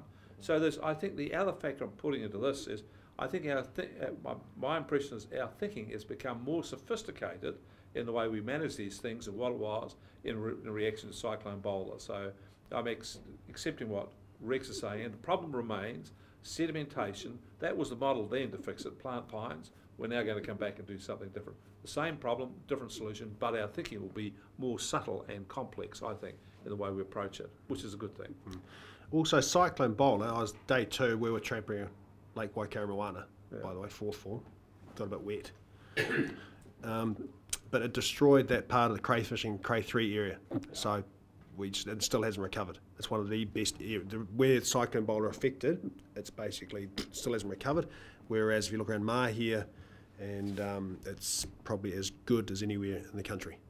So from a commercial perspective with fishing, that stuff has a big effect on our assets. Opportunity. Māori land in general, there's quite a bit of it. Most in Hawke's Bay is focused around the Wairoa region. 80% of Māori land in that area is what they call land class use 6, 7 and 8. It's either in forestry or should be. We have some of the discussions we are having, Rick, are actually those land blocks which are being harvested now and in the next 3 to 5 years. They are looking at reforesting in natives. So we're going to use our leverage on those Māori. That's the immediate thing for us as an iwi, to leverage our relationships with those Māori land and looking at that land class use 6, 7, 8. Interesting one here, the Ruataniwha Basin. Is it 1,200 FEMPs that need to be done? 1,100. Oh, I better change that. This comes at the point you raised before, Fenton. So a normal farmer, in order to make this happen, has got to plant 50 hectares really. It's got to do anything less. And if you're going to do hectares, 50 hectares on a 100 hectare farm, you plant the whole lot. Might as well, right? Because you can't have the rest. Our model, our aspiration, what we'd prefer, is that on a farm of 100 hectares, you've got some good finishing, might be cropping land, you've got some rolling hills, and you've maybe have, we think, 10 to 15 hectares percent as an average, which is pretty rugged. That's the land which we think should be planted. We reckon that land would be not earning a great deal anyway, even though farmers do try and farm it, and the damage it causes, it would be a net loser overall. It's that marginal stuff which we are interested in, not all the rest of it. And because we will be a carbon fund, we think that gives us advantages to go and attract that land, as opposed to what are they called? The Crown Forests. Some AGS, but we're going AGS. The Crown will give you a grant, or so the regional council gives a grant, and they will plant the land for you. But what you do, you give the first 10 years worth of carbon to the government. You give the free carbon away. So once that's done, you get your land planted, but there's no commercial gain to the landowner. Our thing, other than harvest. Yes. Do many people going down the harvesting line with those AGS things, or are they planting natives and stuff? Are they? Okay. As Rick quite rightly says, the quality of timber coming out of there now is subpar. Yeah. Because it was a blanket approach to a knee-jerk reaction to fix a problem, basically. In some of those slopes are serious health and safety problems how to get the stuff cut down and out of there. You can't even grow a decent fruit. Yeah. We're not using our minds. No, we're not. So we're looking, so of the 1,100 FEMPs, and I don't know what, I'm just, as a basic, I don't know, the average size of a farm there? Anyone take a guess? It's 200 to 300. So that's 300, 1,100, 11,000, 100 odd Anything thousand. over 4 hectares requires an FEMP. So what, and I know that's caused a lot of angst down there because they're going to have to carve off some areas. Well, our little Kahutia fund would be a really good option for them to, basically partner for them. You know, if they've only got to do 10 hectares, they've got to plant off 2 or 3. That might be, we might be a viable option. 1, to cover their costs, but also 2, to give them a financial return on that. I would say our tank process is zeroing in on this as far as, the upper part of the Haratunga catchment.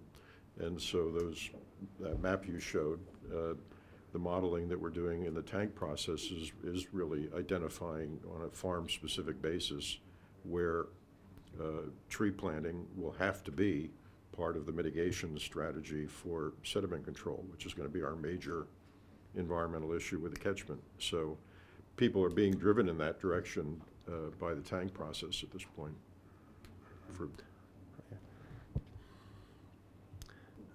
And you guys will have far more ideas and opportunities, but basically, thank you. So we're actually got a meeting. The Regional Council is presenting tomorrow in Wairo, another follow-up meeting on this. Just being asked to convey that, reiterate that, where the iwi's, irrespective of where you guys are, we're going to go through this. We believe in it environmentally, we believe in it socially, we believe in it commercially, and it would be just fantastic if we could do it with you guys. Could I just ask another point in relation to the FEMPs? I think the big storm we had, which wiped out a few places around Porongahau and so on, there was some really telling responses to that by farmers, and some of them said, well, we planted a lot, and I thought for quite a while I should have planted those slopes in trees, but I did not. The storm came, the slopes went down, and he lost 2/3 of their good grazing land. So then had to go and remediate. The farmer had the guts knocked out of it. It would take a decade for it to come back. So he was then going around saying to people, well, these slopes you need to retire and you need to plant on trees. So even where people haven't got it done today, there's compelling reasons why they should retire this to protect the good stuff. And we haven't got people quite thinking in that vein yet either, in my view, to the extent we should do. So I just say to you, Taine, I think there's enormous opportunities here. Apart from all the the carbon credit stuff, enormous opportunities here to do the right thing, the sensible thing.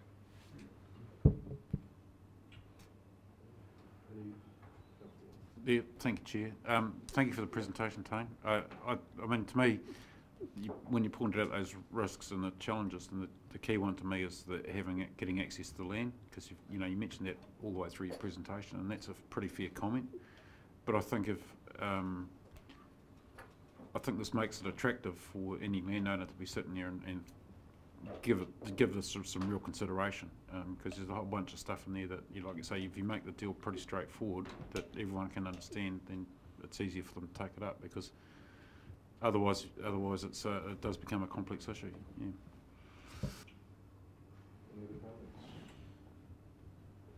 So what are you looking for from us? No, not even that, Rick. How much money you got? Basically, an understanding. There's been a wee bit said in newspapers and that sort of stuff. That's no secret. But basically, if you want to partner with iwi, would be really keen to do that. The government has been waiting for a proposal from us as to what, as to where we sat. I'd imagine if you said, yeah, we are interested, then we'd work together to come up with a structure about how it would work, then work out how it would pay for itself and how it would basically run out a procurement and planting plan. Okay, so follow-up question for you, James. What are the mechanics of this, and would we need to go through some sort of a consultation process? So what you have recently decided to do is ask HBRC to go away and investigate this and bring back an investment case, and noted in that was the need to advance a modest amount of funding to HBRC to go and do that work, and so we're presently talking with the Chief Executive of HBRC about procuring appropriate commercial expertise to enter into some due diligence and bring back an investment case to council. So that work is underway, and when we bring you back an investment case, you'll need to make a decision about whether it's a significant policy decision.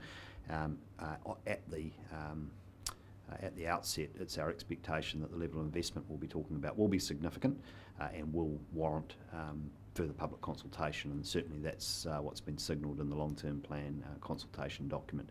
So we're looking at getting that work done over the next couple of months and bringing that case back to you by the middle of the year, and then any public consultation would be in the latter stage of this year. One of the choices the council want to make at that point is whether it combines that consultation with a consultation on any capital structure issues in relation to the port as well, because it might be that there is a relationship between the capital allocations to the port and capital available to invest in this activity. But that's a bridge we'll cross when we get the advice to you.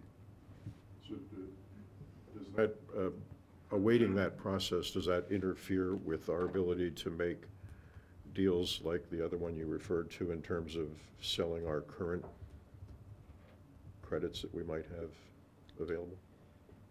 Look, there's always a test really here in terms of council significance policy, and there's also financial delegations in terms of my ability or staff's ability to make financial decisions over certain thresholds.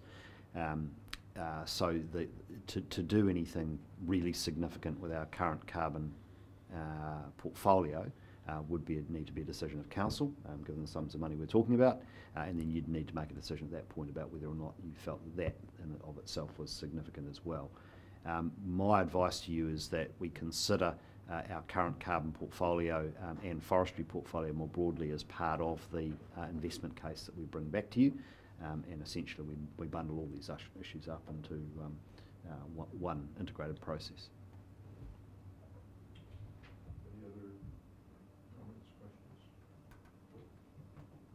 Thank you very much. Pleasure. So I've got a question.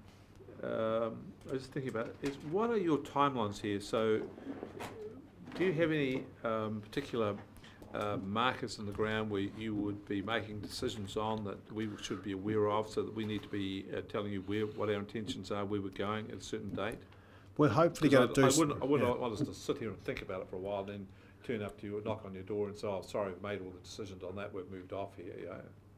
So under real pressure to get a proposal into the government, we've been waiting to see where you guys are on this. If it's going to be a few months away, we'll probably just go ahead ourselves. Key part of that is land procurement. We've got to come up with some land. We think we've got a wee bit of land which we can plant this year, and it's a key part of what we're doing in Wairoa tomorrow, talking to those landowners.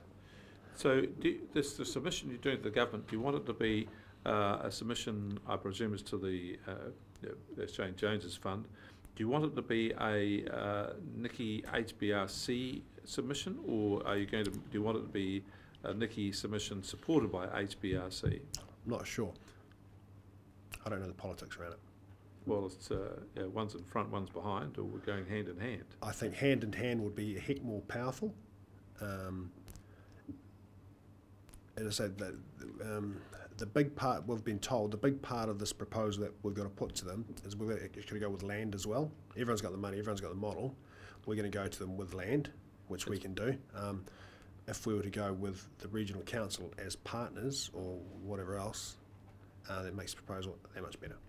Well, for us to do that, we would need to have a report come to us from the CE to our council meeting, and for us to go through and make a considered decision. So what, from our perspective, what would steps we need to do that? Because I would be interested in considering such a proposal, and I'd be interested in considering a proposal where Nikki and HBRC go to the government hand in hand. I think a joint proposal would be very good. So, Councillor, perhaps I can help here. The government has received a number of proposals already from regional councils around New Zealand in relation to the Billion Trees and the Provincial Growth Fund. They have reached out to the sector, and I've been delegated on behalf of all of the regional councils of New Zealand to lead the interaction with the Ministry for Primary Industries around the Billion Trees policy. We're meeting with representatives of other regional councils and ourselves and MPI in Wellington on the 3rd of May. And that is to work through some of the issues such as, is the Crown in this from an equity point of view? Are they prepared to provide grant funding, for example? Do they want to retain carbon credits? All of the detail, and there's a lot of it to work through in terms of the nature of this investment, has yet to be undertaken in Wellington. So while they've expressed expressions of interest and are coming under extraordinary pressure from ministers to make progress, there's lots of moving parts, and obviously the Crown's going to need to take a reasonably consistent approach nationally to all regions that are putting up their hand in this regard. So there's a bit of working to do in terms of the policy settings that we're working with at the other end of this relationship, on the Provincial Growth Fund end of this relationship. And there's also some need for us to work through what is it that we would be asking for money for.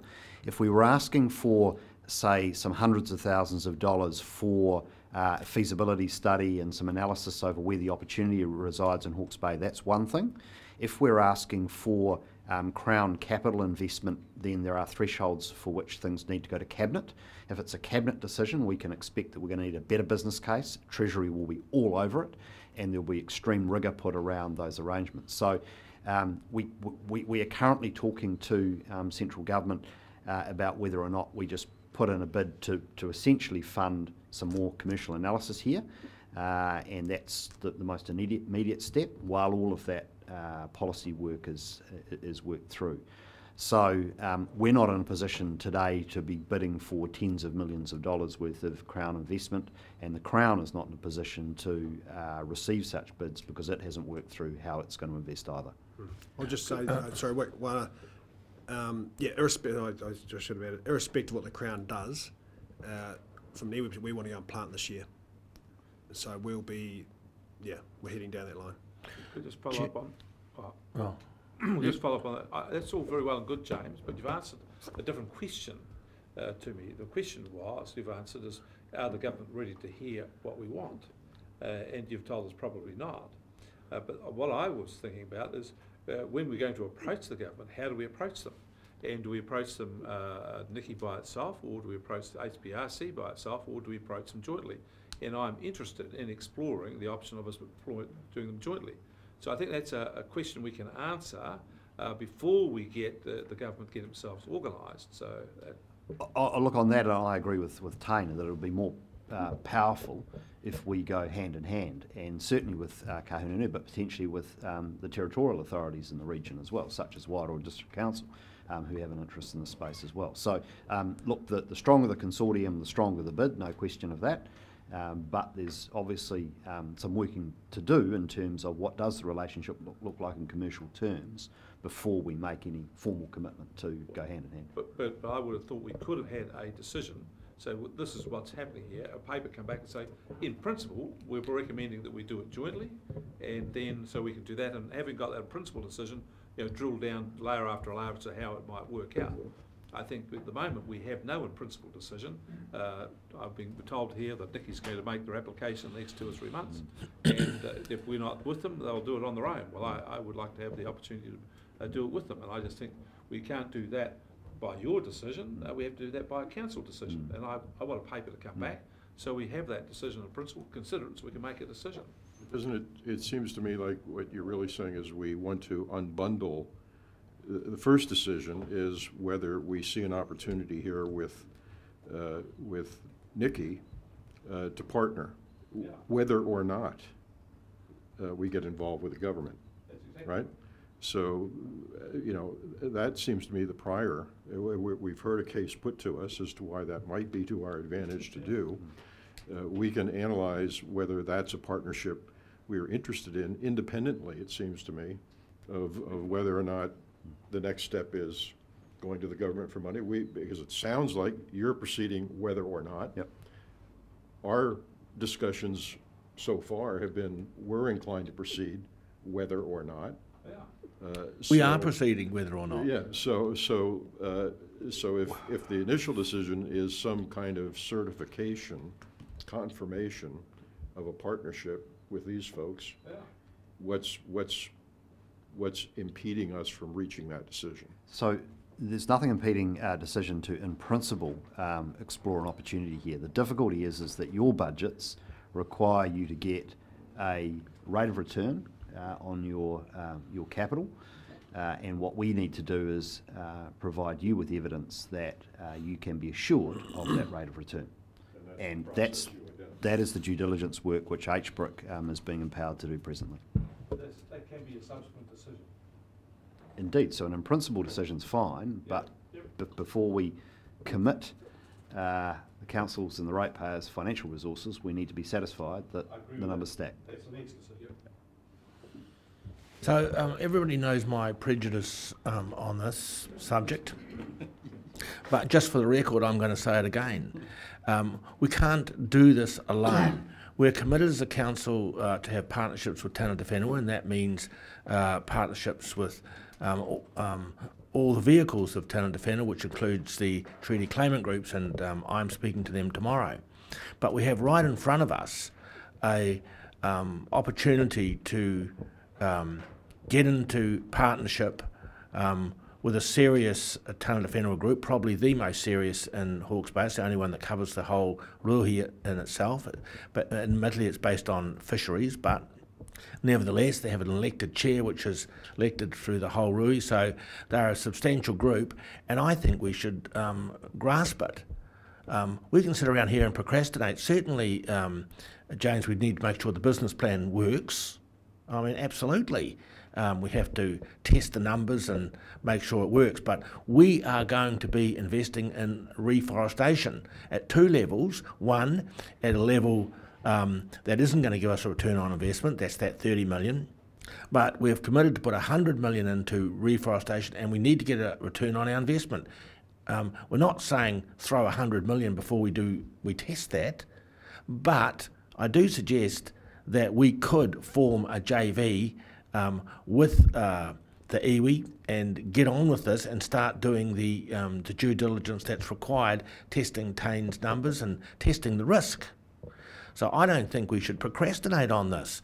I think we should be going to the government hand in hand with Taine and Whenua at all levels on reforestation, because this is something which affects us all and we're in this together. Could I just add to that? I agree with Rex's comments, and I think us having a formal decision to work in partnership, subject to all these other things, is really important, because we've had all the rhetoric, had all the discussions. We're going to do this and whatever, but it's all been discussions. And if you went to the government and you said, "Oh, we've talked with," and they say, "What decisions have you made?" Well, I do think we need to have some formal decisions. And I think a decision for us to say, in principle, we wish to work with Nikki and a partnership model on this, subject to the details come on, is a really strong starting point. It's a clear statement of intent and gives us the basis on which we can then invest time and money to go and do the development work. Without that, we can't do the work. So I just think we need these formal decisions, and it's a clear statement. On the other hand, we have going around with a plan. Rex is exactly right.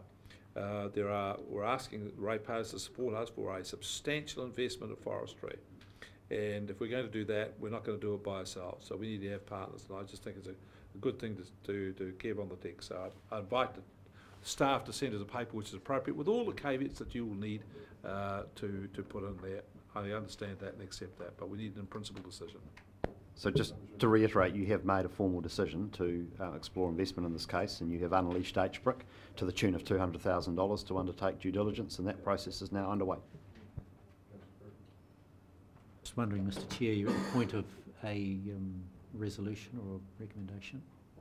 I think so. I mean, as we just pointed out, we have set in train already the due diligence process via our decision for each curriculum and its mandate going forward. So that is underway. The next step, it seems to me, is being asked for here is whether we should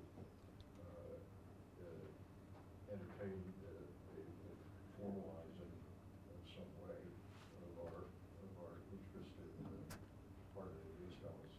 Whether we ask the staff to come back with something. Tom, can you use your microphone so that... Sorry. If we ask the staff to come back to something at our council meeting to that effect, or would that be is that where this is headed? We've had our committee discussion here today. That's Tuesday the 24th. Hmm? Is that too soon? No, it's not too soon. No, nothing. We've had 100 years of procrastination. Another week and a half is not too soon.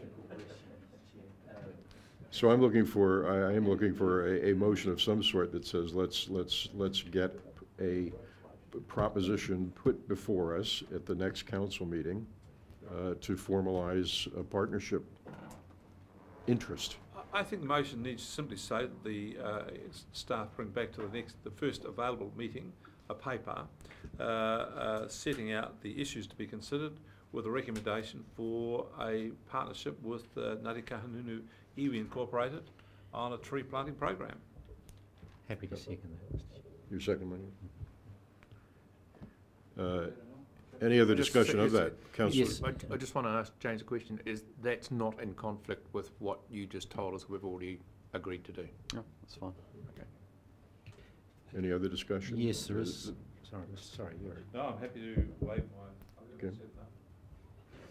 Thank you, Mr. Chair. Just very happy, great. What did you say? Great before? Excellent? Can't remember.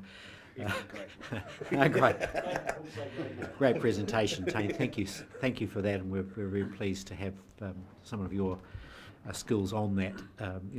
With potential to partner with Kahungunu, it's a wonderful opportunity. There's one aspect of it, and it really gets down to the technical issues around the planting regime, which I'm hoping at some point we can get and research thoroughly, and that's the native, non-native planting regime. Yep. And as someone that's been involved in planting with a native nursery the past few years, I'm starting to understand more the difficulties of planting natives, which are massive, but also aware of the research done by Bruce Manley at Canterbury around non-harvest regimes, and I'd be urging staff to come back with the analysis of that, because that's fundamental to the planting regime that's chosen, and I think that ought to be part of that. It's critical to the investment approach that we make. So I urge that be part of. If we're coming back with a report on this or a paper on this, we do consider that element of the advice to council. So we are engaged with Bruce Manley in the School of Forestry in Canterbury right now on those questions, and it will be part of the advice. It won't be part of the advice that comes back in 10 days' time in terms of relationship with Kahungunu, but we have a whole host of work going on right now around all the design of this exercise. We have several contractors working for us on all of the detail, and it's all going to come through, but people are busy doing the work at the moment, and there's a lot of enthusiasm to get on, but just the detailed work does need to be done. Thank you. And just to finish off, if we're going into this, well, haven't finished. If we're going into this with eyes open and with a commercial focus, we need to get real about the emotional attachment to natives, and get down to the reality of actually growing them, and the reality that we may be able to do things with pine to achieve the same results in terms of long-term regeneration of natives under the pine canopy. So that's an important consideration for us to make. Just sorry on that. We've based a model on actual data from regenerating natives, so it works. So anything planted, as I say, it has a bigger impact than what we're modelling on. So we have a motion and a seconder. Anyone else wish to comment? I'll put the motion. All those in favor? Aye. Opposed? Okay. It is past tea time. Yes. Thank you very much. I was going to go, I might stay. You